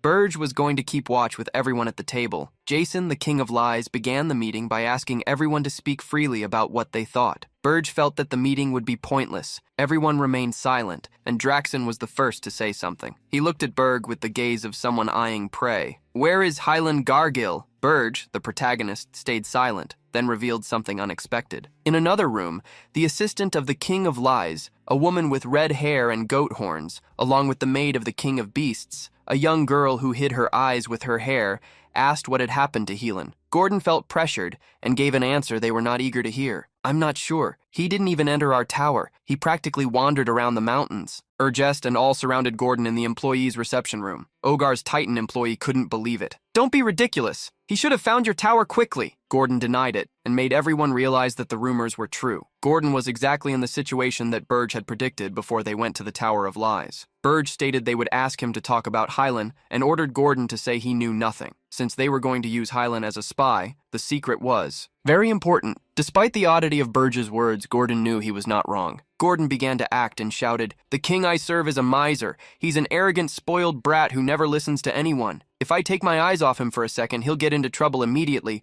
because he simply doesn't do everything by himself." Somehow, Gordon felt happy doing this. As soon as Gordon's words reached the ears of the other aides, they began to agree. All kings were the same, and they started complaining about their employers. Gordon finally understood. He needed emotional support. In the main meeting room, no one could believe Burge. Mainly Gar, the Titan, was furious. "Are you saying that Relan Cardil hasn't even reached his tower? Why didn't you place your tower on the peak of a mountain? Are you kidding me?" Burge reminded everyone that they were free to place their towers wherever they wanted. The King of Lies smiled, curiously asking, "So, are the heroes still aiming for your tower? And yet, you left it defenseless and came here." He reminded Burge of something they had learned at the academy. A demon king who loses his tower meets a terrible end since you are the best in your class and all that, Burge said. Purge scoffed, telling Jason not to compare the Tower of Lies with his. "I am protecting my tower in my own way." The King of Lies was already annoying Burge. He kept smiling and changed the subject. Draxon, however, angrily questioned Burge if he thought the Archduke Arcane would allow him to do whatever he wanted. Burge didn't care. "Who cares what that old man says? Is something wrong, Draxon? Even if it's a lie, no one could check the truth. Even if it's suspicious, it was better than being found out." Burge still hadn't forgotten the reason for going to the meeting, to get 100,000 gold coins. The kings continued talking among themselves instead of resuming the previous discussion. Even among them, there seemed to be a certain hierarchy, with the King of Lies at the top. Burge listened to the conversations and gathered information to find out who had the least energy points. Reyna, who had been silent for a long time, looked at Burge, who stared at her curiously. On the 13th floor of the Tower of Lies, there was a balcony. Burge followed Queen Reyna, asking what she wanted. The Ice Queen was direct, stating that she wanted to speak with him alone. It had been a while. Reyna Sudan surprised Burge with her statement, "I agree with you on some points." Burge did not remember Reyna saying anything like that in his previous life. Reyna corrected herself, saying that she did not hate the commandments, especially since she lived under them. Reyna, however, believed that kings needed to be more flexible, especially in leases. Therefore, she wanted to meet with Burge. It would be more productive to talk to him alone than to try to discuss with the others. Curious, Burge asked what the queen thought of him. Reyna's response was vague. "You are not so bad and seem better than I thought you would be." Reyna handed a small ice ball to Burge, a personal transmitter. He could contact her if he needed advice, as long as he did not insult the teachings in my presence. "We will get along. I finally found someone I can talk to. I hope you don't disappear so quickly." Before Reyna left, Burge asked about the King of Lies. After a moment, Reyna revealed she could not understand him, although he was easier to deal with than the other two idiots. Burge was left alone and could think about Reyna. Although he could not fully trust her, her help would still be a great gain. At the same time, something was happening in Burge's tower, on the ICE first floor. Princess Hernan brought some cookies for the dwarf Logan to try. Surprised, the dwarf asked how she had made the cookies. In the tower, the princess proudly revealed her method. "The king bought the ingredients for me, so I tried to cook them with the help of the elementals." Logan felt that being an elemental genius could be convenient sometimes. The elf eagerly picked up one of the cookies. The princess's eyes sparkled, hoping he would taste them. Logan, however, imagined that the cookies would not taste good. The princess, who never needed to work a day in her life, just made cookies for me. No matter how bad they taste, let's say they are great. Logan's eyes widened in surprise as he took his first bite. He felt as if he was being lifted to nirvana. The cookies had a phenomenal flavor. It moved him. He had never experienced anything like it before. It was like being in heaven. Logan could not escape the taste of the cookies. "What did you just create, princess?" Proudly happy that Logan liked it. The princess revealed she had added a bit of the spirit flower to the dough. Logan was shocked to discover she had used something so precious. Now it made sense why he felt human, smiling. The princess didn't mind using something so expensive. "It's a gift for us to remain close. In the future, we'll see each other for a long time." Since she still had several cookies, the princess asked Logan if he thought the elf Granada would like it too. The dwarf laughed in response. "I am sure he will like it more than I did." The princess's smile intensified as she asked about another person. "And what about the Dark King? Do you think he will like it too?" After the conversation with Reyna, Burge returned to the room and discovered that everyone had already left, except for the tower's owner. Jason offered Burge some tea to drink while they talked. Burge was a bit surprised to learn that the King of Lies wanted to have a private conversation. With a smile full of mischief, Jason addressed Burge. "I know you need the humans' money." Burge burst with energy upon hearing the question. "What do you mean by that?" Somehow, the information seemed to have leaked. Jason warned that pretending it was a lie wouldn't work, as Draxon was the one who told him that. The King of Lies ran his finger over the table, releasing a light energy, asking not to waste time with mind games. He revealed rivers of gold coins. Let's make a deal. Energy points for human money. Berg frowned, questioning what he intended. Jason smiled, as always, asking, "What do you mean?" He assured, "I am on your side, Berg. We will get along from now on." When Berg returned to his own tower, he brought with him at least a dozen bags filled with wealth. Hylan was by his side. Berg ordered, "Take 100,000 gold and bring it with you." Hylan was shocked to see that the Dark King had really... The money was obtained. Sergio remembered to hide the source of the wealth he had acquired. If Jason managed to trace the flow of money and find out exactly what they were doing, there was a risk of becoming puppets of the King of Lies. Not knowing what Jason was planning, Berg wanted to act as cautiously as possible. Berg transformed the remaining knights and wizards into black knights and wizards. One of them, named Aemon, was from the Golden Moon Merchant Guild. Use these guys to launder the money. They will follow your orders. The knights could not believe they had become subordinates of the Dark King. They felt the humiliation and internally begged Sir Hylan to save them. Hylan considered that, since he had kept part of the team members alive and would be able to pay off the debts, he could continue to act as a hero. With an ambitious smile, he reached out to Berg, saying, "Given the current situation, this isn't so bad for me. I'm looking forward to working with you. Business partner." Berg acted somberly upon hearing Hylan call him a partner. He reminded Hylan of Armani's orb by squeezing a small sphere. He made the worm move in the hero's brain. Hylan felt a terrifying pain that made him fall to the ground screaming. Urge clarified a few things. "We are not business partners. I am your master." The lesser subordinates who had cried upon seeing Hylan act so powerfully mocked him internally. Without asking for Hylan's sincere loyalty, Berg ordered him to leave immediately. As soon as the hero got up, Princess Hernan called him. The princess handed a letter to Rylan, asking him to deliver it to her younger sister, Helena. Rylan recalled that she was the 13th princess of the kingdom of Hilderan. Delivering the letter was not impossible, but he was confused. "Why are you allying with the Dark King? Are you also the reason I ended up in this situation? Did you know?" Hernan apologized, but stated she had no intentions of returning to the kingdom. I'm sure that as a hero. Do you know about the secrets of the royal family? Hilan had already heard several rumors, but never imagined they were real. Somehow Hernan's actions seemed understandable. Thus, Hilan left the Tower of Berg, alone with the Dark King. Gordon asked if the hero would really follow his orders. He knew people like Rylan. He was not a man who only cared about money. The king had not seen that exclusively human rudeness of being obsessed with money in Rylan, although he was also not someone noble. Berg felt that what Hylan wanted was not honor, but popularity. As he expected, as soon as Hylan returned to the fortress city, he set out to give interviews. Berg believed that since he wanted to stand out, he was proactive in what he did. If we control him properly using the Orb of Armani, he will be the best spy we could ask for. Gordon never imagined that his king had studied humans to such extent. Gordon himself realized he could not fall behind, with a copy of the Orb of Armani in hand. Aubergy smiled. If a hero destroys human society from within, as a vassal of a demon king, well, don't you think that would be a sight to see? Gordon was excited when he thought about the possibility. Suddenly, someone began to knock on the 5th-floor door. The princess and her spirits entered the room,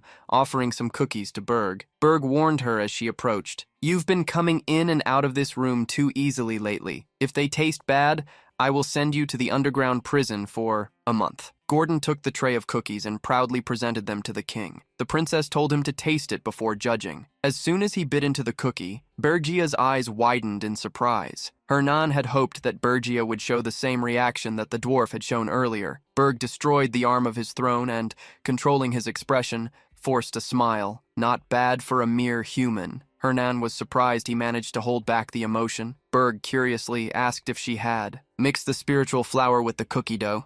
Knowing was dangerous. The princess was thrilled to see that the king had immediately noticed the change in taste. Seeing the princess return to him the reward she obtained, Berg felt she wanted something else. Even when discovered, the princess smiled brightly from outside the tower. Hylan's hero journey safely descended under Krutu's escort. After reaching Holton Walk, they immediately set off for the kingdom of Hilderan through a magic circle teleport. Meanwhile, the elf named Granada went out to establish discipline at the Scarlet Hawk Guild headquarters. The atmosphere around the elf was one of terror. "Are you saying that all of you fled during the first snowstorm, leaving only me, the captain, behind?" The guild leader cried, trying to explain. "We went to the Urgist Mountains, a place where even heroes perish. How would we, mid-level mercenaries, resist? We had no choice if we wanted to survive. Seeing that they had decided to abandon the captain because of this, Granada attacked them with a hand wrapped in forest magic. At that moment, someone entered the guild headquarters. Recognizing the elf, Granada looked back, curious to hear his name being mentioned. A woman with short blonde hair, dressed in full body armor, introduced herself. Finally, we meet. My name is Kaida. I am a heroine. I could not join the hero's journey due to some circumstances, stating that she had come to seek to increase her opportunities. Kaida asked to be accepted into the hero's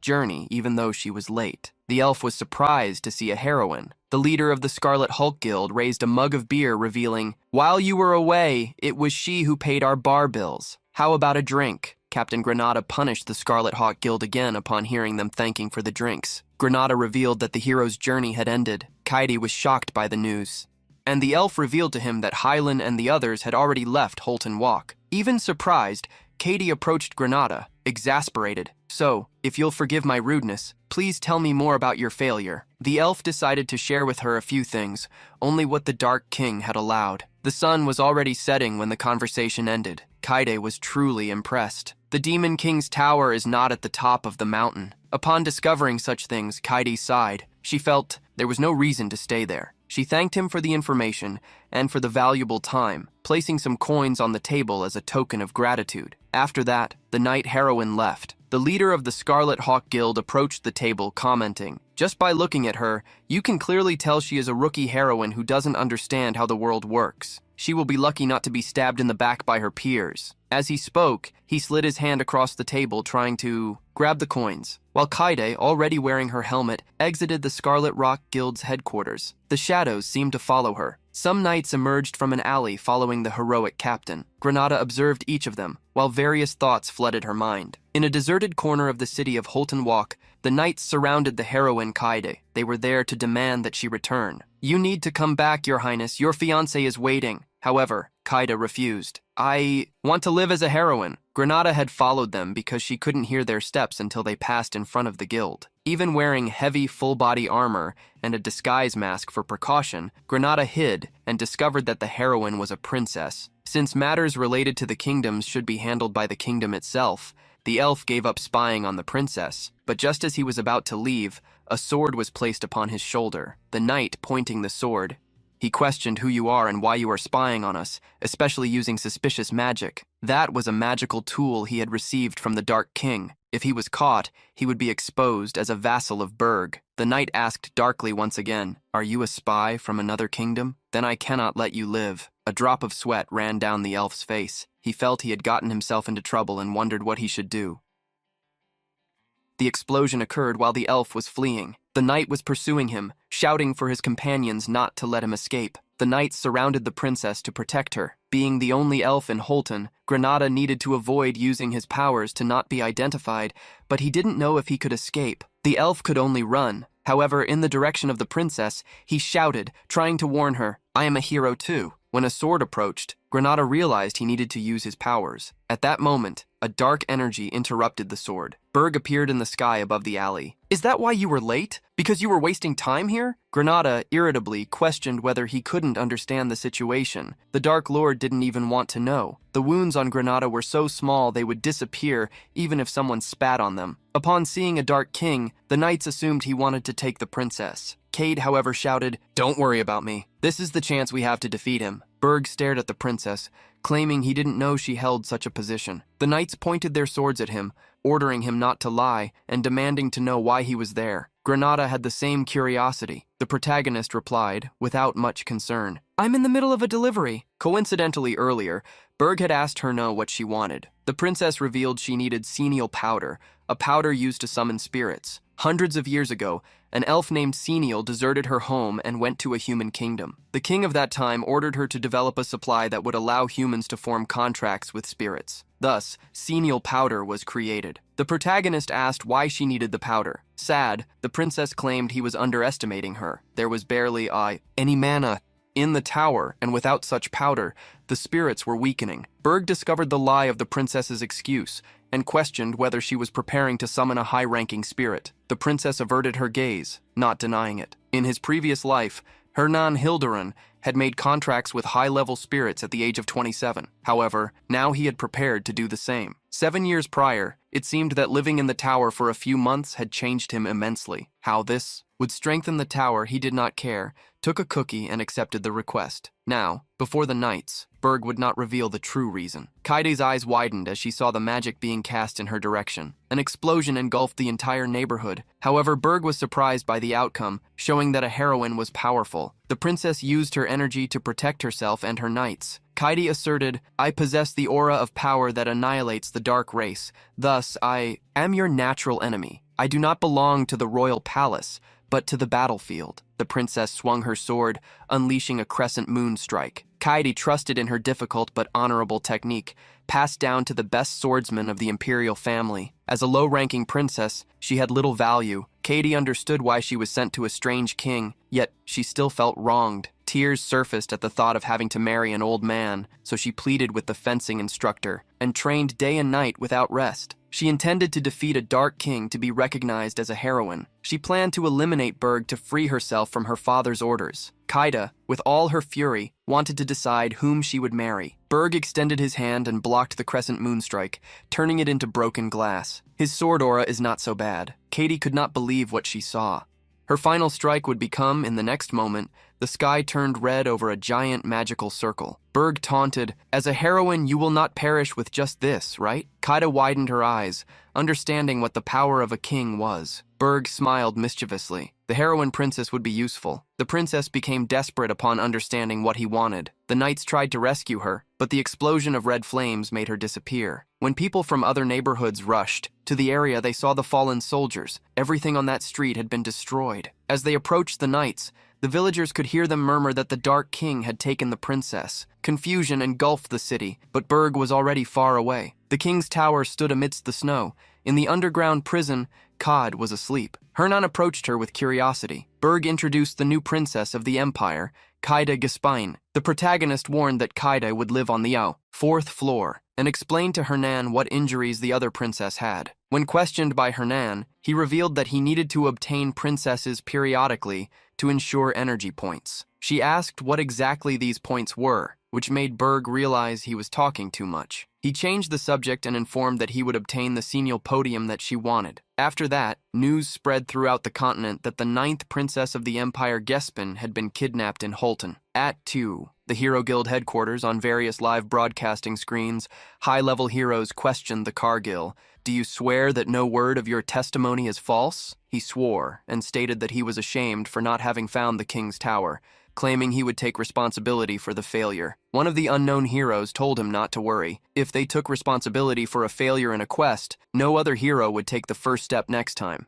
They reported how a second princess was kidnapped and Gespin sent a request for another hero's journey. They wanted to hear Cardill's opinion. Cardil was straightforward. Even feeling pity for the princess, he had been unable to locate the tower. Instead of considering another hero's journey, he recommended sending a reconnaissance unit to find the tower. After that, subjugation would be easy. His words led him to say, if the Dark King had confidence in his tower, he would not build it in a hidden place. The heroes all around agreed with him. They all imagined they would face a weak king. A warrior, leader of the headquarters with a grim look, declared, taking Hylan and Cardill's words into account, "Temporarily, we will postpone the hero's journey until we confirm the location of the tower." As Cardill left, he wondered if that was what the king wanted, to use him to block the next journey. He managed to buy time. Berg's secretary reported to him the information sent by Cardill. Berg did not imagine that the Heroes Guild was already preparing another advance. If it weren't for Cardill, he would have gotten into trouble. Helan and Granada were working outside the tower. With both of them, he planned to delay the heroes' attacks. With a new princess in his domain,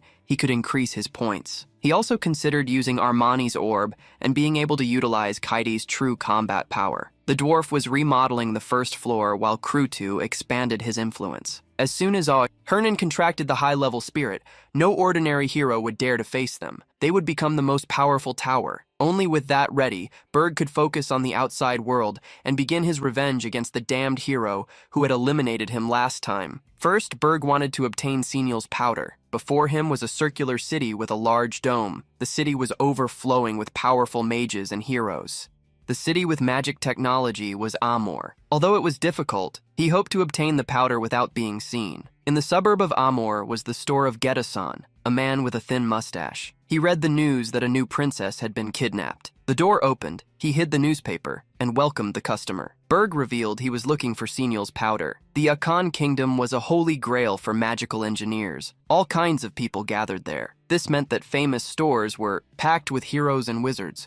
Going there would be a risk. Therefore, he went to the suburb. The lively seller placed 2 vials on the table, praising the product, but Berg stated that it was too expensive. He also claimed that Senial's powder was green, questioning why the powder in the vial was purple. The seller made the excuse that it was a new powder developed. He whispered, stating that such an item, created by the wizards of the tower, was extremely rare. Since the man before him seemed like a noble, the seller wanted to steal all the money he had. Berg was outraged to see someone trying to deceive him and wondered if he should eliminate him. At that moment, the door opened again, and a short customer entered the store. Berg was surprised to see her. A guard followed Princess Louise, stating that he would not go to places with many people. Louise complained about having to go to such a grumpy place because of the blacksmith. The dwarf guard approached the seller, explaining he was looking for someone. Only upon hearing the voice of the princess, who wore a helmet, did Berg recognize her. Luckily, she did not recognize him, perhaps because of the magical tool he used when they fought. The seller made up an excuse to sell more. "I have a disease that makes me forget people. If my items are not sold," the princess became enraged and pointed a sword at him. "How dare you bargain with me?" The seller, sweating and under a sword, still asked her to buy something. His face wrinkled, covered in sweat. "I will be happy to answer everything you want if you buy something. I just fear that you will attack me first." The princess was astonished and laughed at how funny he was asking her to show him what she had. The seller's eyes sparkled, and the same powder he referred to as Senial powder, he introduced to the dwarf as Arca powder, a wonderful powder for dwarfs. He demanded 3 gold coins for the powder, and without thinking too much, the princess threw the coins on the table. The seller answered the question she wanted, stating that he had never heard of the name Lager, but there was a shop near the central square famous for receiving the visit of blacksmith dwarfs. The answer was sufficient for Louisa, who thanked him and apologized to Berg for having passed in front of him. Thus, she left. Berg praised the seller for managing to sell junk for a good amount of gold. The seller bragged about deceiving a young lady. While playing with the coins, he teased, "I can teach you my secret for 10 gold coins." As the seller's trickery skills were great, Berg became interested in him. Berg instructed him, "Go to the Merchant Guild of the Golden Moon. They will let you in if you say you were sent from the mountains carrying the vials." The seller questioned why he would get involved with a guild on the brink of bankruptcy. When questioned, Berg revealed, "Because the person you just deceived was Louisa Everft." The vial with purple powder fell to the ground. The seller trembled, not believing that he had deceived the princess. "Crazy!" He quickly asked the customer what he wanted, throwing a gold coin on the table. Berg revealed, "I already said, well, your salary will be 1 gold coin a month. If you refuse, I will bring Louisa back here." The seller bowed in fear. "Please, don't do that." But her expression changed to mockery. "Is that what you thought I was going to say?" He cursed Berg for trying to deceive him. A princess wouldn't come here, even if she were the crazy princess. Bring her here if it was really her. The protagonist then left the shop, and a second later, the furious dwarf princess appeared. Flames surrounded her due to her fury. The vendor turned as pale as snow. Only his scream echoed through the city, going to another store. Berg got the powder from Senial. Princess Louise chased him and thanked him. Thanks to him, she was able to receive a refund. Curiously, Berg asked what happened to the shop owner. Louise gritted his teeth behind the helmet. "Unfortunately, he is from another country, and I was only able to give him a light beating." The guard next to the princess was scared to see her angry, witnessing the princess's temper. Berg thought of something and asked, "You are looking for someone named Loger, right? He's a blacksmith?" Surprised, the princess asked if the man knew him, showing a necklace. Berg asked if it belonged to the blacksmith. They immediately recognized the item that the blacksmith had created at the beginning of his career. The protagonist stated, 2 months ago, I found it in a forest called Ormos. I shared my food with him because he looked hungry. As thanks, he gave me this necklace. Since the item looks amazing, I kept it with me." The furious princess acknowledged the help and apologized for needing him once. Again, unhappy that she couldn't pay him with alcohol for several days. As a reward, since she needed to capture Loger, she handed Berg a badge that would allow him to exchange it for any of the best equipment made in the dwarf kingdom. That would be his reward for the help. The dwarf asked the princess what she would do. Louise told him to contact the king and ask for reinforcements. Inside the helmet, she smiled wickedly. "I won't let Loger escape, Bergie.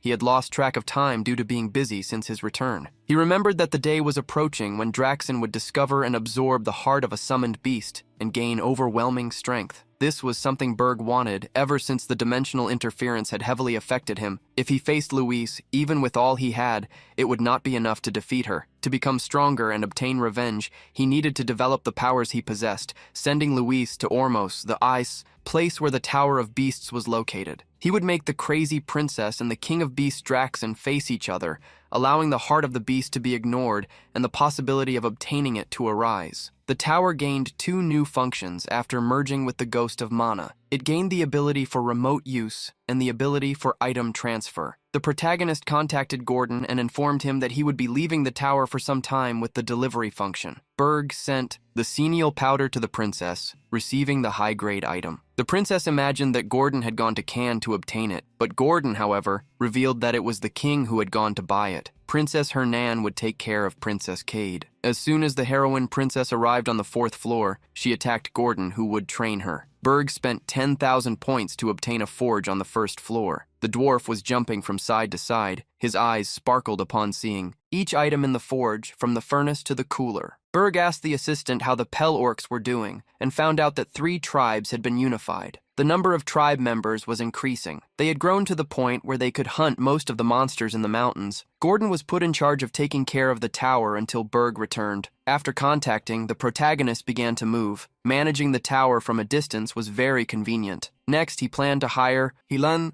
Cargill, but received the contact from the hero. First, the control of the Merchant Guild Golden Moon was complete. It would be commanded by Aman, the Black Knight, and the Dark Mages. Cargill was providing them assistance. Then, the guild leader had given his son a high position. The hero also confirmed that his failure did not cause his reputation as one of the 10 stars to fall. As he moved, Berg ordered Cargill to send a message to Granada. They would provide funding for the Merchant Guild, so they could buy all the imprisoned elves from the continent. Aubergay also warned that he was sending someone to the guild. His smile became darkly mischievous. A con artist named Jetson. He will be useful, so put him to work. He is a bastard who had the guts to deceive Louise and Verft. Aubergay had already obtained all of Jetson's personal information. If he did not show up within a month, he would be eliminated. Berger went back into Jetson's shop, where he was hiding. After the seller heard the plan the man had, he could no longer hide. Sometime later, far away, a surprised man shouted, "Do you really want to buy all my people?" In the shared training center of Holton, several people were training with wooden swords. The man who had shouted was Granada. He responded to Berg's command,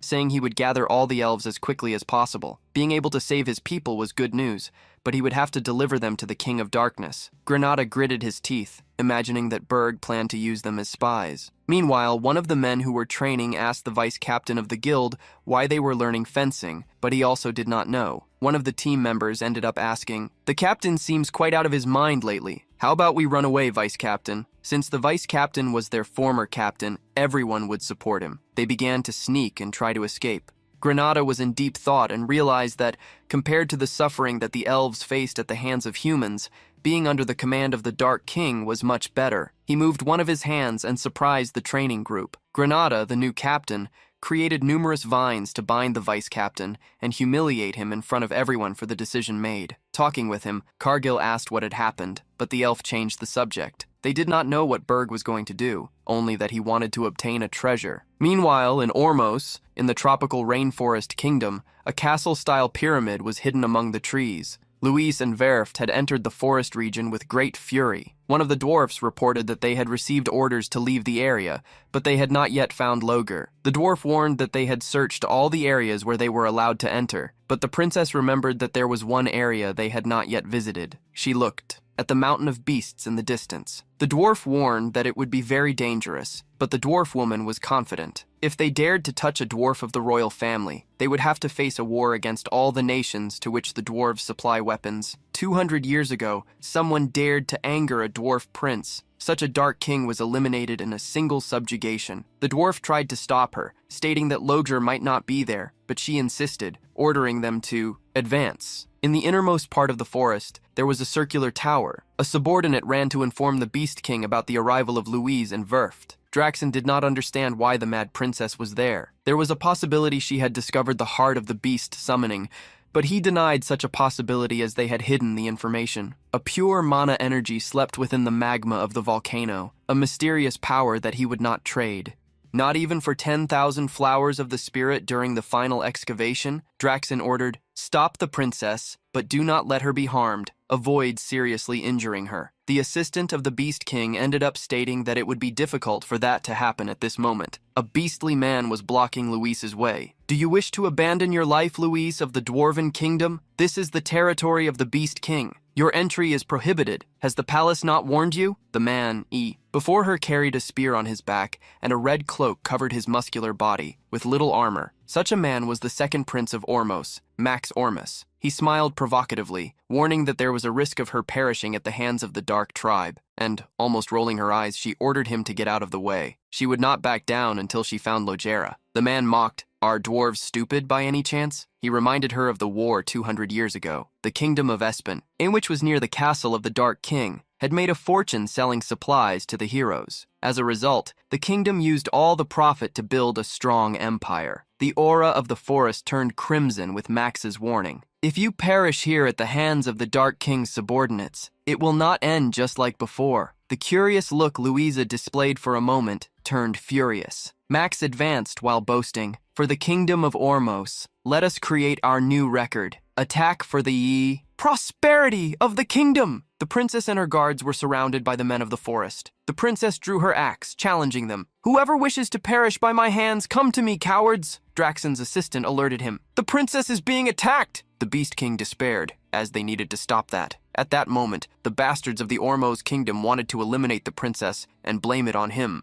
If that happened, a new offensive like that of 200 years ago would take place. He immediately ordered the monsters to be sent to stop the members of the Ormos kingdom. Wolves and beasts immediately advanced through the forest. The battle between the dwarf warriors and the forest men continued. Familiar with the place, the Ormos warriors wielded their swords with extreme malice, eliminating the dwarves. Various dwarf guards gathered around the princess, raising their shields to protect her. One of the guards warned that they would not have a chance to face them head-on. They needed to escape. The princess, furious, wanted to eliminate them personally. She ground her teeth in rage, looking at the enemies through the gaps between the shields. Max stared back at her, holding a spear surrounded by energy. "You look ridiculous like a turtle hiding. I will end this in a single strike." At that moment, an extremely dark energy surged behind Max. He felt the energy of darkness, not believing that the Beast King had already arrived. Another person emerged, however. It was not a beast. The man walked towards Max. "Attacking Hormute was not part of my initial plan. Humans are truly interesting, but complicated." Both the man from the Ormos kingdom and the dwarf princess realized that this was not the Beast King. The malevolent energy overflowed from Berg's fist as he gave his ultimatum. "Your end will be here, Prince Ormos." Upon seeing a high-ranking demon, Max focused on attacking him while the minions attacked the dwarf princess. However, soon the subordinates started screaming in pain. Max looked back. Luis was advancing towards him. "How dare you underestimate me?" Max was startled, not imagining that a dwarf could be so fast. When he looked at Luis, Berg's energy surrounded only his energy. It was enough to block Max's movements. Luis's strike reached him, eliminating him with savagery.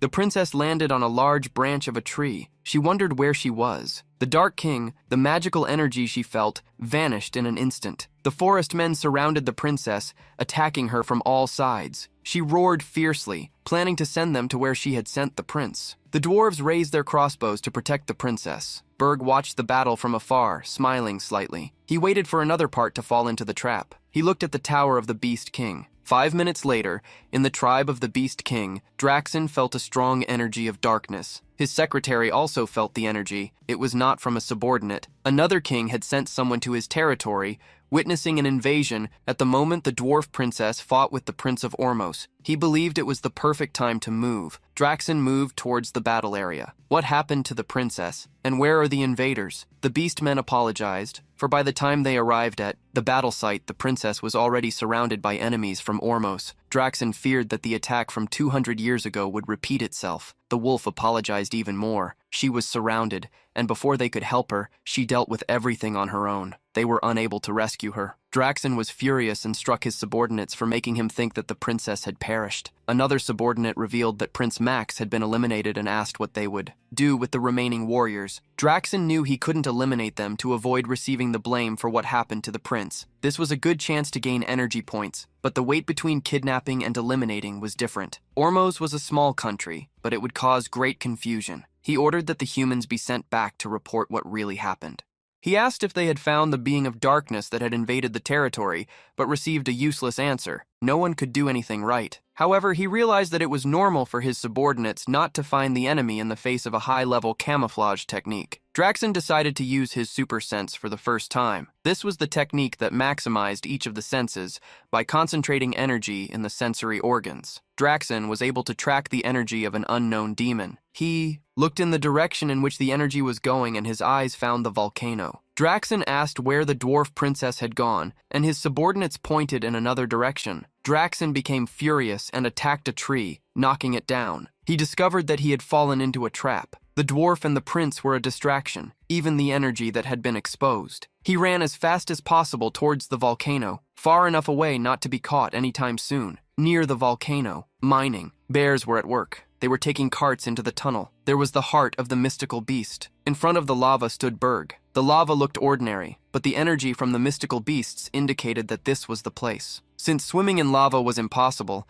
the beastmen were building a secret construction to drain it. Berg didn't mind, as the scales of the black flame dragon would allow him to move in the lava. As he prepared, a giant tiger emerged. The great beast attacked him with a gigantic punch and destroyed the rocks in its path. The protagonist was surprised to see that someone had managed to notice his presence, even from such a distance. Berg grabbed the three-eyed tiger, which got startled when pulled. Berg plunged into the lava with it. In an instant, the tiger completely melted, but the protagonist continued to swim. Draxen, after absorbing the heart of the mystical beast in his past life, he gained an incredible regenerative ability. Berg sought that item but smiled upon discovering that it was, in fact, the body of a phoenix. At the time he was a cadet at the Dark King's Academy, he saw records confirming the existence of phoenixes across various dimensions. They could travel from the divine realm to realms that served as resting places. Although their powers varied greatly, the phoenixes had one thing in common. All Dark Kings who absorbed them would become strong enough for their names to be written in the books of history. Berg thanked Draxen. He was only able to be there because the Beast King had been in his past life. The power Berg once envied would be his. The protagonist touched the phoenix, which emitted a glow brighter than lava. Draxen was running as fast as he could,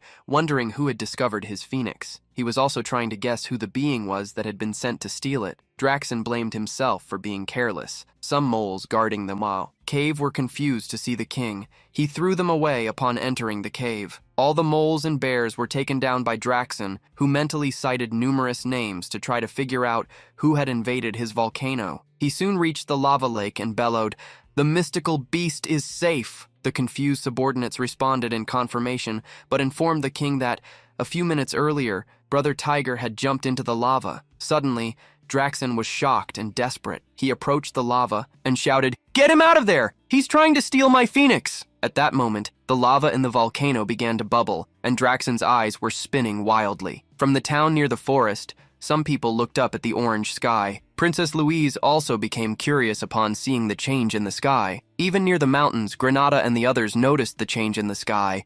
Whether from the city where Rilan was or from the tower where Hernan lived, everyone noticed. Draxen shouted exhaustively, "Jason, you bastard!" From the volcano, the lava exploded, forming in the sky the wings of a phoenix as large as the forest itself. Berg woke up in an unfamiliar forest where deer and rabbits inhabited. He planned to put the phoenix's body in a subspace and take it to the tower, but the phoenix's mana was absorbed before he could react. The only thing he knew was that he had been thrown far away by the volcanic eruption. Confused, Berg got up, questioning why the wild animals were around him. What he did not see was that his body had changed. His hair had turned red, and his aura was attractive to the animals. Feeling strange, as if he were not in his own body, he approached a lake and was surprised by the reflection he saw. Who is that? In the palace of Ormos, an unexpected visit occurred. The princess knelt before the king, reporting that Prince Jatasin and the brave warriors of Ormos had been saved from the Beast King but perished. The king interrupted her. "I raised my son to be a brave warrior. Falling in battle while protecting the weak is the greatest greatest honor. No,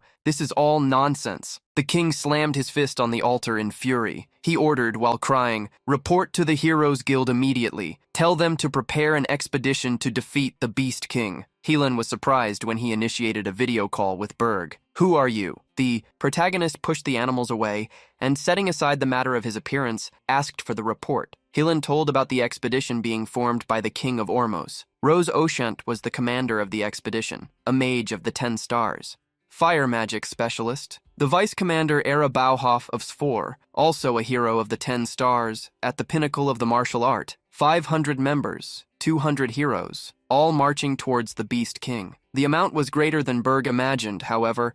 The relatively low number of heroes among the 10 stars revealed that there was a group that did not want the fall of the Beast King. The protagonist became curious about the reason for humans. A tower of darkness was like a gold mine. Even the bodies of dark beings served as raw material, providing great profit to Berg. He analyzed the conflicting interests that made humans complex. Berg then ordered Ryland to join the expedition. "I will tell you the weaknesses of the Beast King. Go and defeat him. Just you." Berg's plan was for Helan to absorb the power of the Dark King. A hero who possessed 2 powers would gain the trust of humans more easily. Helan thanked him, but he sweated a little when asking if Berg would still be able to control him if he became stronger. The protagonist stared at him with great pressure. "Do you think that would be enough to face me?" The protagonist contacted Gordon, who was startled to see him. "Who are you?" sending Gordon to get straight to the point. As Berg walked through the forest of flowers and waterfalls, he discovered that an emergency summons was happening at the Tower of Beasts. The protagonist did not imagine that Draxen would make such a request. In front of the Tower of Beasts, 2 portals opened. Draxen received Gar and Raina, the latter internally complaining about the smell of the area. Draxen asked the 2 to go up the tower, as he would wait for the last guest. With Berg and Jason delayed, the Beast King questioned whether the 2 had an opposing opinion to him. Berg, especially, would raise suspicions if he did not attend the meeting, having let his guard down for a moment. Berg realized that there was no more time. His wings opened up and he took flight. Since he was in Ormos, Gordon stated that only he would need a portal to the Beast Tower. The protagonist, however, asserted that he did not need his presence, as he was already going to the tower. If Berg arrived without using a portal, suspicions would increase, but arriving too late would also raise suspicions. First, he planned to return to the tower and then use the portal with Gordon. He tried to increase his speed at every moment. If he was not quick, it would take longer each time. While trying to force himself to fly faster, Berg felt a power flood his heart. His black wings turned the color of a phoenix's fire. The protagonist was surprised, but that was something bad. He did not want to expend mana on such wings. At that moment, he felt a pulsing heart within himself. The heart of the phoenix was still alive inside him. That was the reason animals were attracted to him. Berg flew as fast as possible, crossing an extensive sea. The speed was such that his face distorted. He could not control his speed and crashed into the tower itself. The tower's defenses withstood the impact and threw him into the snow, arriving on time. But having been unable to control his speed, he warned himself to be careful next time. The phoenix used all its power and went back to sleep. Berg hired Gordon, who was surprised to find that he was on the 1st floor. Berg planned to go immediately to the Beast Tower. In Ormos, several humans gathered. Some men blushed at the sight of the mage Roselle and commented on her incredible feats. They approached her trying to flatter her. Irritated, the orange-haired mage brushed them away. "If you are done, get out of here, losers." One of the subordinates warned about the loss of reputation that would happen if she continued to be rude. However, contrary to what he expected, those insulted by Roselle fell in love. Roselle noticed someone's arrival. Everyone was surprised to see Helan Cargill join the group. Helan approached Roselle, extending his hand to greet her. "I came to help with this expedition too," Roselle teased him. "Aren't you wearing that ring? You left it behind. Why are there no elves here?" He immediately changed the topic. Roselle knew the truth, and if she started talking too much, he would be in trouble. Roselle got up, declaring for him to keep his distance, as she would be the one to eliminate the Beast King. Helan agreed with a smile, but he planned the opposite. A purple portal opened, and Berg, followed by Gordon, arrived at the Beast King's tower. Another portal opened beside it, Jason's. The King of Lies, Draxen, welcomed them, warning that he would explain the details once they entered the tower. The protagonist was satisfied. They hadn't been late. All 5 gathered inside the Beast Tower. Gar asked why Draxen had called an emergency meeting. Jason revealed he had heard that a hero's journey was gathering near Ormos. Since everyone seemed to know, Draxen was honest. One of you sent a high-ranking demon into my territory. It stole the body of the phoenix I was going to absorb. That bastard also eliminated the second prince of Ormos, which caused the start of a new hero's journey. Gar focused more on the fact that Draxen was hiding a phoenix. Reyna knew that hiding a summoned beast was already foolish, but deliberately provoking a hero's journey was something much worse. The Beast King did not plan to perish alone. He roared furiously to eliminate the traitor. I will buy the key to the black box. Inside each tower, there was a black box that recorded all the actions of the Demon King. Originally, this was a device made to analyze recorded problems and improve future invasions.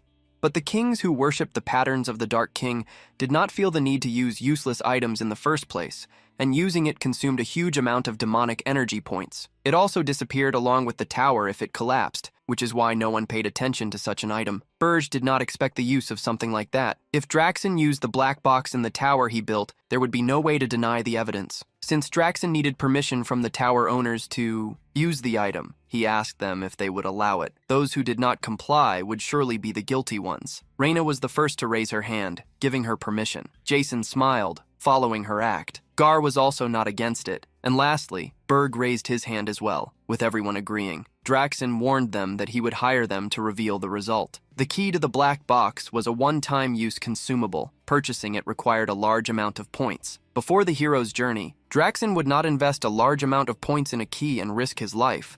But as soon as the hero's journey encountered a failure and things settled, he could immediately buy it. Before that happened, Berg planned to eliminate the Beast King. Upon returning to the Ice Mountains, he informed Gordon that he would do a quick check on the tower and leave soon after. On the first floor, Loger showcased a gigantic cannon born from the forge of the underworld, the Hell Catapult. Marco, the fight. Blacksmith seemed to go crazy with happiness, presenting how beautiful the weapon he made was, a work of art that made him chatter. Although he had allowed Loger to build anything, the protagonist could see how he had gone beyond what was necessary, but decided to let the dwarf continue doing what he wanted. It was better that way. On the second floor, Cade brandished his sword upon seeing him. I will make you regret training me. The energy attack approached, but was blocked.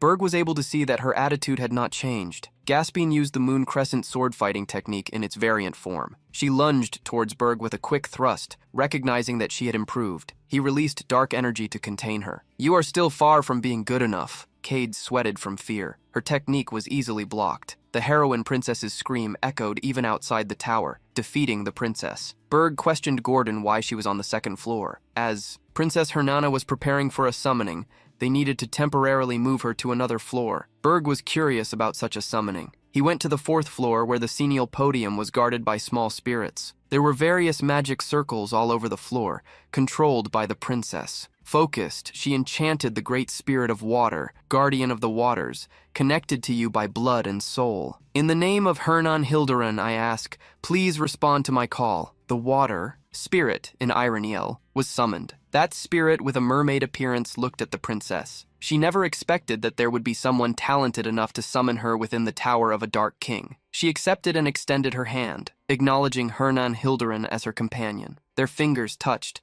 and an explosion of light flooded the floor. Hernan felt as if she were inside a gigantic sea. She soon fell from the air and was caught in Berg's arms. Awakening from her reverie, she looked at the king confusedly. He smiled. I almost missed a rare sight. Good job. Timidly, she expressed her gratitude to the Senial Dust for having succeeded. Thank you for obtaining it. I love you, Dark King. Saying such words, she looked at him lovingly.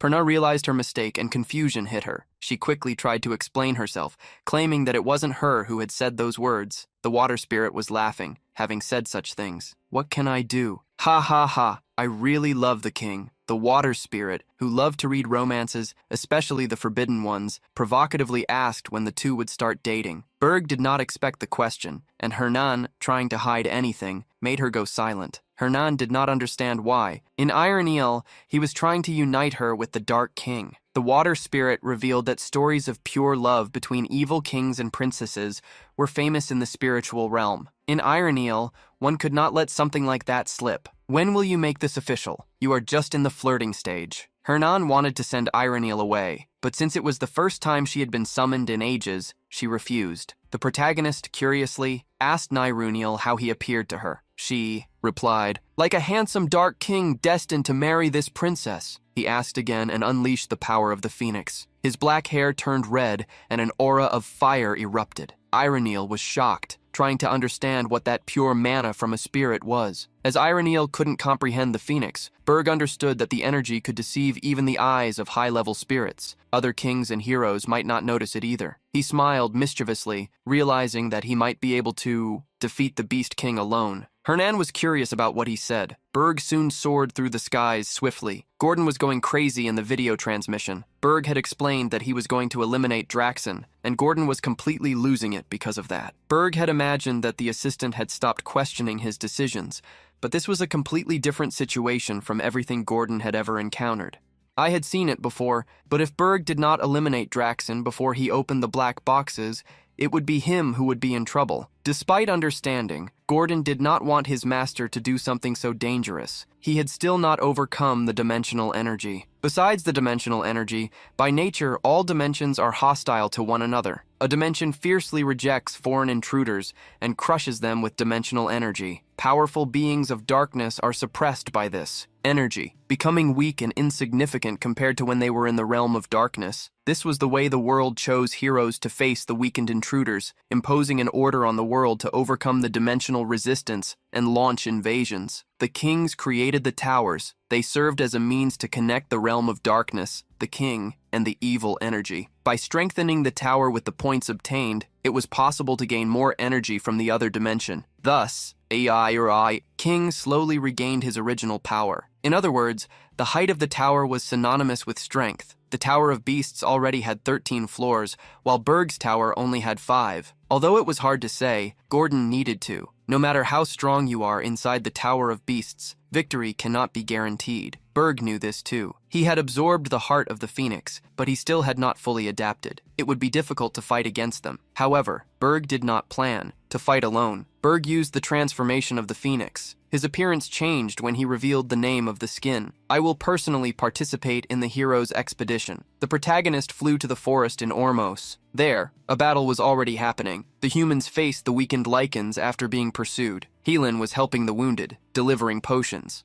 A person with red hair approached asking what had happened. Helan was surprised to recognize him. The protagonist ordered him to stand up, and Helan did, speaking to him by the name he knew, Lord Pale. Helan explained that after enough heroes joined, they charged against the Tower of Beasts. He had attacked, as instructed, the weak point of the Beast King, his tail. Because of this, they managed to weaken him, but when he summoned Lady Rose to deliver the final blow, he realized that she had fallen to the number of monsters they faced. The Beast King rose again, and as Rose was very injured, they needed to retreat. Hylan regarded the expedition as a failure. Berg smiled slightly, understanding the situation. His smile was one of desperation, as he realized he was in trouble. Hylan sighed, revealing he had managed to cause significant damage. The Beast King would need to heal his great wound, as well as gather many demons, which had been eliminated. Berg believed there was still a possibility of victory. He needed to continue the expedition before Draxon restored his tower. Berg questioned what had happened to Bauraf for Rose to be attacked. Rose, however,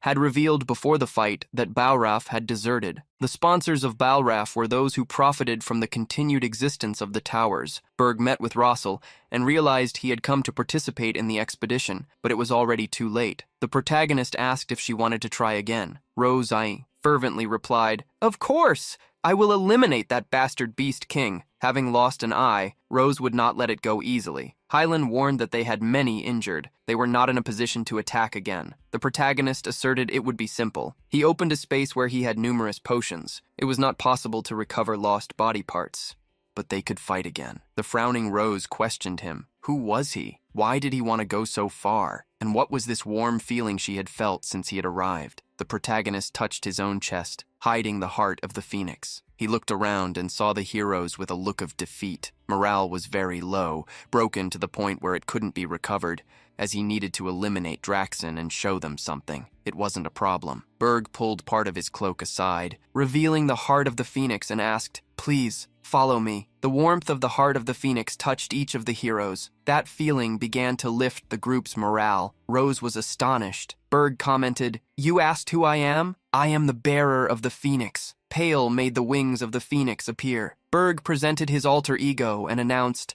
"I have come to eliminate the Beast King." Rose's eyes widened upon hearing the name of the legendary beast. She remembered the power that swallowed the skies some time ago. With just mana, it rivaled the heroes of the 10 stars. Rose, like the other heroes, knew that with him they could defeat the Beast King. Draxen had used more energy points than he imagined while restoring the tower. Because of this, he was only able to buy a black box key. He opened the box of one of the Dark Kings who had granted him permission, leaving the others for later. Several videotapes came out of the black box, revealing the secrets of the tower to Draxen. Draxen was shocked, as he did not believe what was inside the black box. The images could not be manipulated, which made even more surprising what the other king had done. Faced with the situation, he could not remain still. I need to warn the other kings. At that moment, a great impact hit the tower. The secretary ran to warn the Beast King that the heroes were invading again, and this time, there was a new hero of the 10 stars, Ralph Schmidt, who led the forefront. The man with golden hair and a shield that split in half was the master of the guild. An hour ago, Pale had revealed the power of the Phoenix. The willpower of the other heroes had been ignited. They raised their swords, swearing to attack again in the name of the bearer of the Phoenix.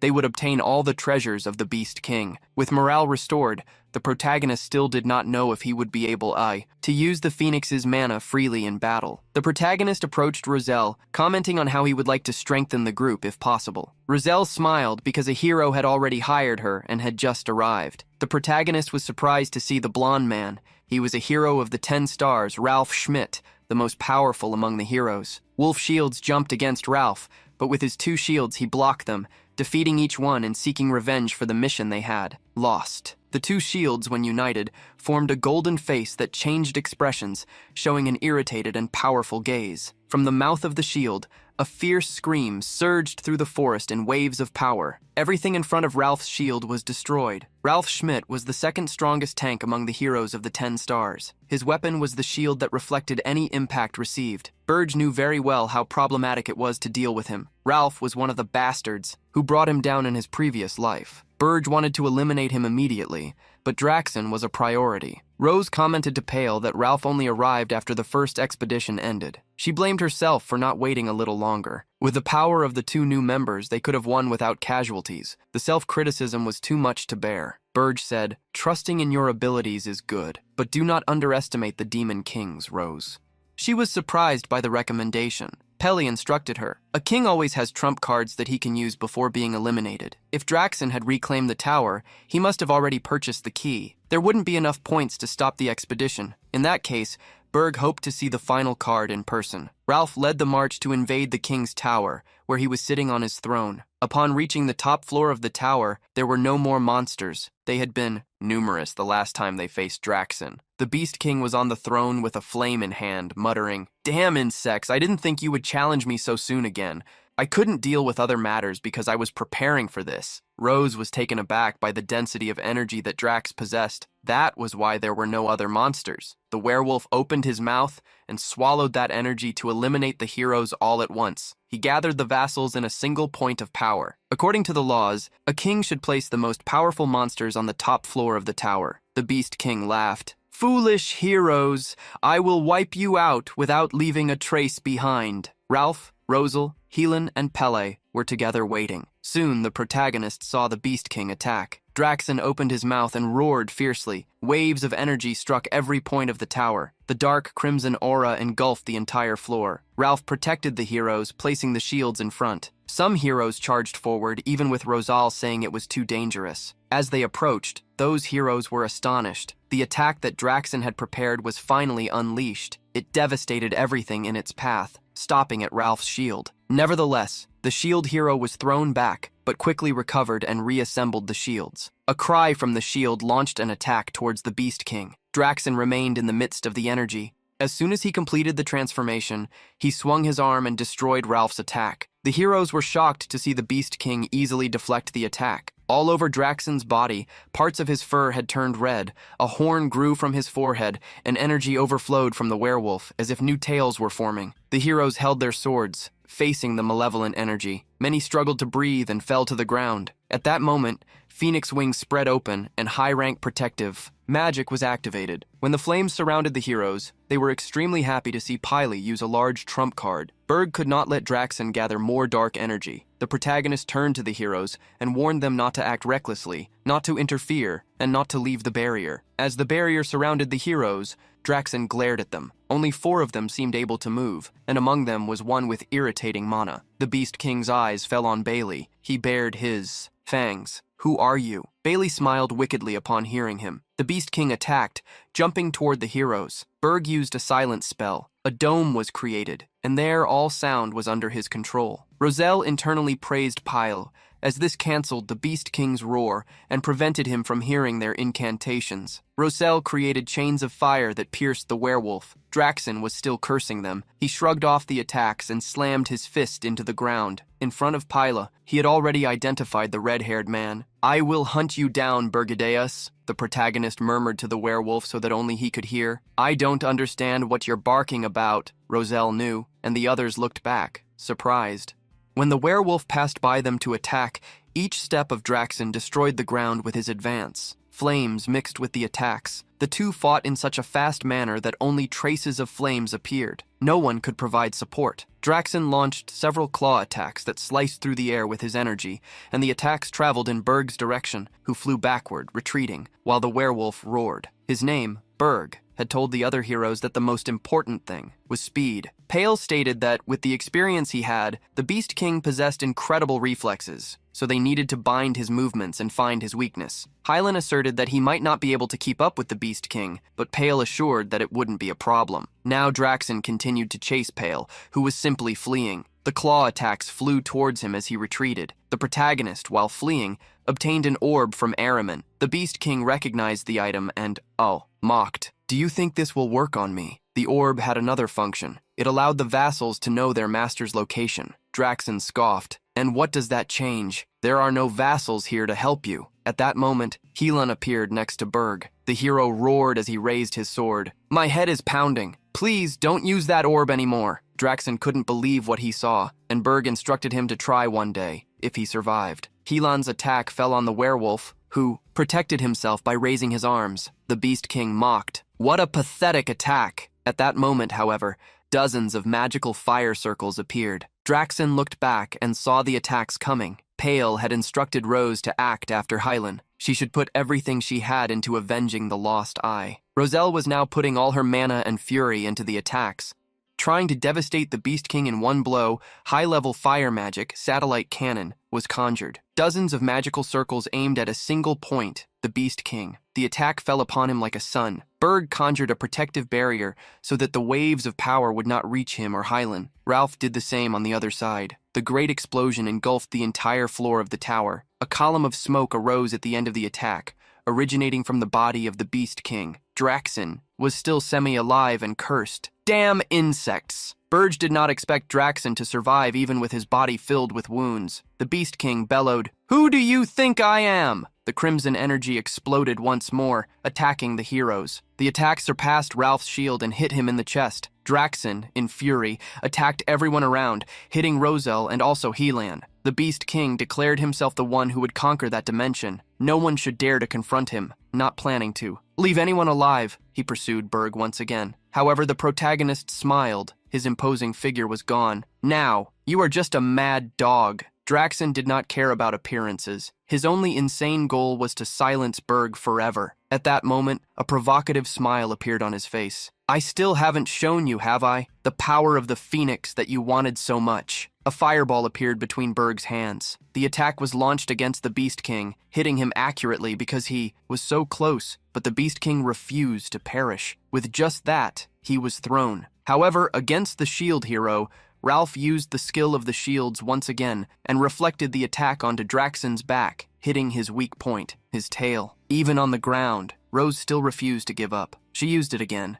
The Wise One's chains fell upon the Beast King, sealing his movements. Lastly, Helan emerged. Lightning burst forth around the hero as he prepared the final blow. Draxen boasted one last time against Berg, but it was not he who eliminated him. The attack charged by Helan's sword fell. cutting through the werewolf. Berg bid farewell. I will make good use of the phoenix. Farewell, Draxen. With Draxen's head falling, the heroes realized they had won. Helan raised his sword, showcasing the victory, being cheered on. Helan loved being praised, but his excitement was interrupted when the tower began to collapse and the heroes started to run to loot it. The protagonist looked at Draxen's body and wondered if a second chance would also be given to him. However, there was no sense in thinking about it. The Beast King would not ignore the laws of the Demon Kings, not even in another life. After leaving the tower, Rosal met up with Rilan. You planned from the beginning to be the one to, deliver the final blow, right? Helan asked her not to think about it. In the current situation, there was no sense in discussing the final blow. Rose had already suspected from the start, but she could not complain since Helan had also made efforts and taken risks. In the end, she too had survived thanks to him,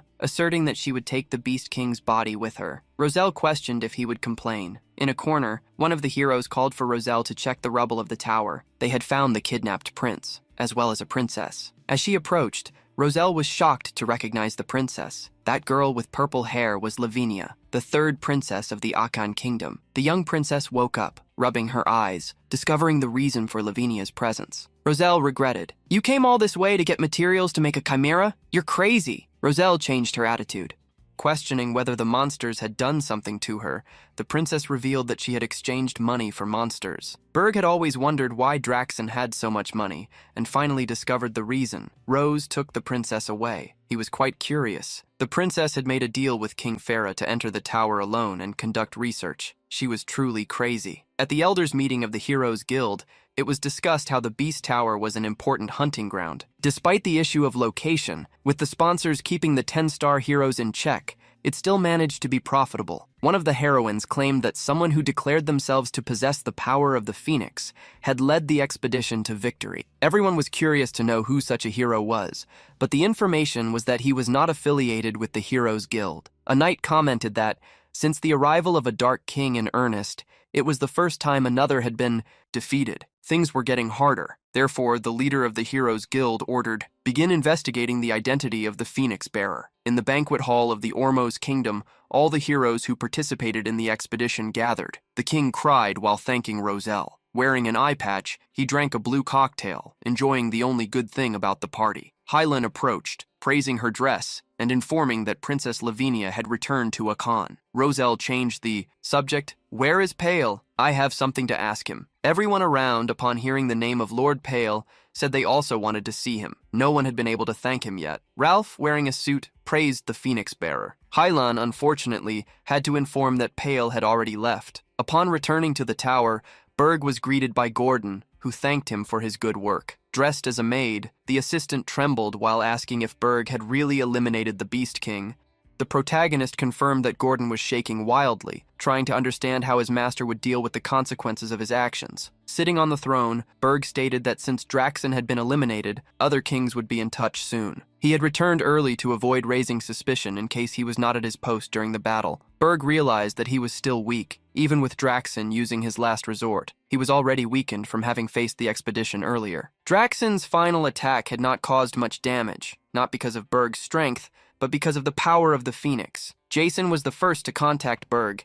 He said he would like to hold a meeting at the Tower of Lies. Berg innocently asked what had happened. Jason figured he still didn't know and revealed what happened with Draxen. Berg already knew, as he had been responsible, but pretended to be surprised and asked how it had happened. Regarding this topic, Jason wanted to report that a new king had emerged. The protagonist was astonished, as this had happened very early, in less than half a day. Archduke Alquini had probably foreseen what would happen to Draxen and acted preemptively. However, since the black box had disappeared, there was no evidence against him. As he would not be caught, he attended the meeting called by Jason with confidence. A woman with long pink hair, blue highlights, was sitting at the table, with horns on her head, small wings on her back, and a heart-shaped tail. She greeted Berg with a smile. Oh, so you are the famous Berg, Dias supporting her curves on the table. She introduced herself. I am the queen of the Blood Moon clan, Vivian Blunt. The protagonist sat in his own seat, also introducing himself without receiving any special reaction.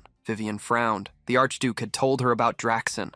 It would not fall easily, and anyone who violated the territory of the Beast King was suspicious. He sent her to investigate the situation, besides keeping Berg under observation. Among all, The one who had defied the laws of the kings was the most suspicious. Vivian licked her lips, knowing how easy it was to manipulate others. Jason was preparing to start the meeting when he noticed something. Vivian stood up, displaying her short dress, walked over the table and commented, "The dimension of Aaron is quite interesting. The Demon Kings hold meetings. Are you all trying to find the cause together just because one person perished?" Walking towards Berg, she continued, "I think there is something much more interesting. The famous Berg Dias, sitting in front of him." Vivian crossed her legs. Berg questioned what she was doing and, as she approached, she replied, "I am curious to know what kind of being could turn the Dark Kingdom upside down." Bringing her hand close to his face, she remarked with provocative eyes, "You are quite handsome, I like that. How about we go out tonight?" Berg slapped her hand away, saying, "Do not touch me. You are ugly." Vivian's very existence was shaken, unable to believe what she had heard, even being a succubus queen.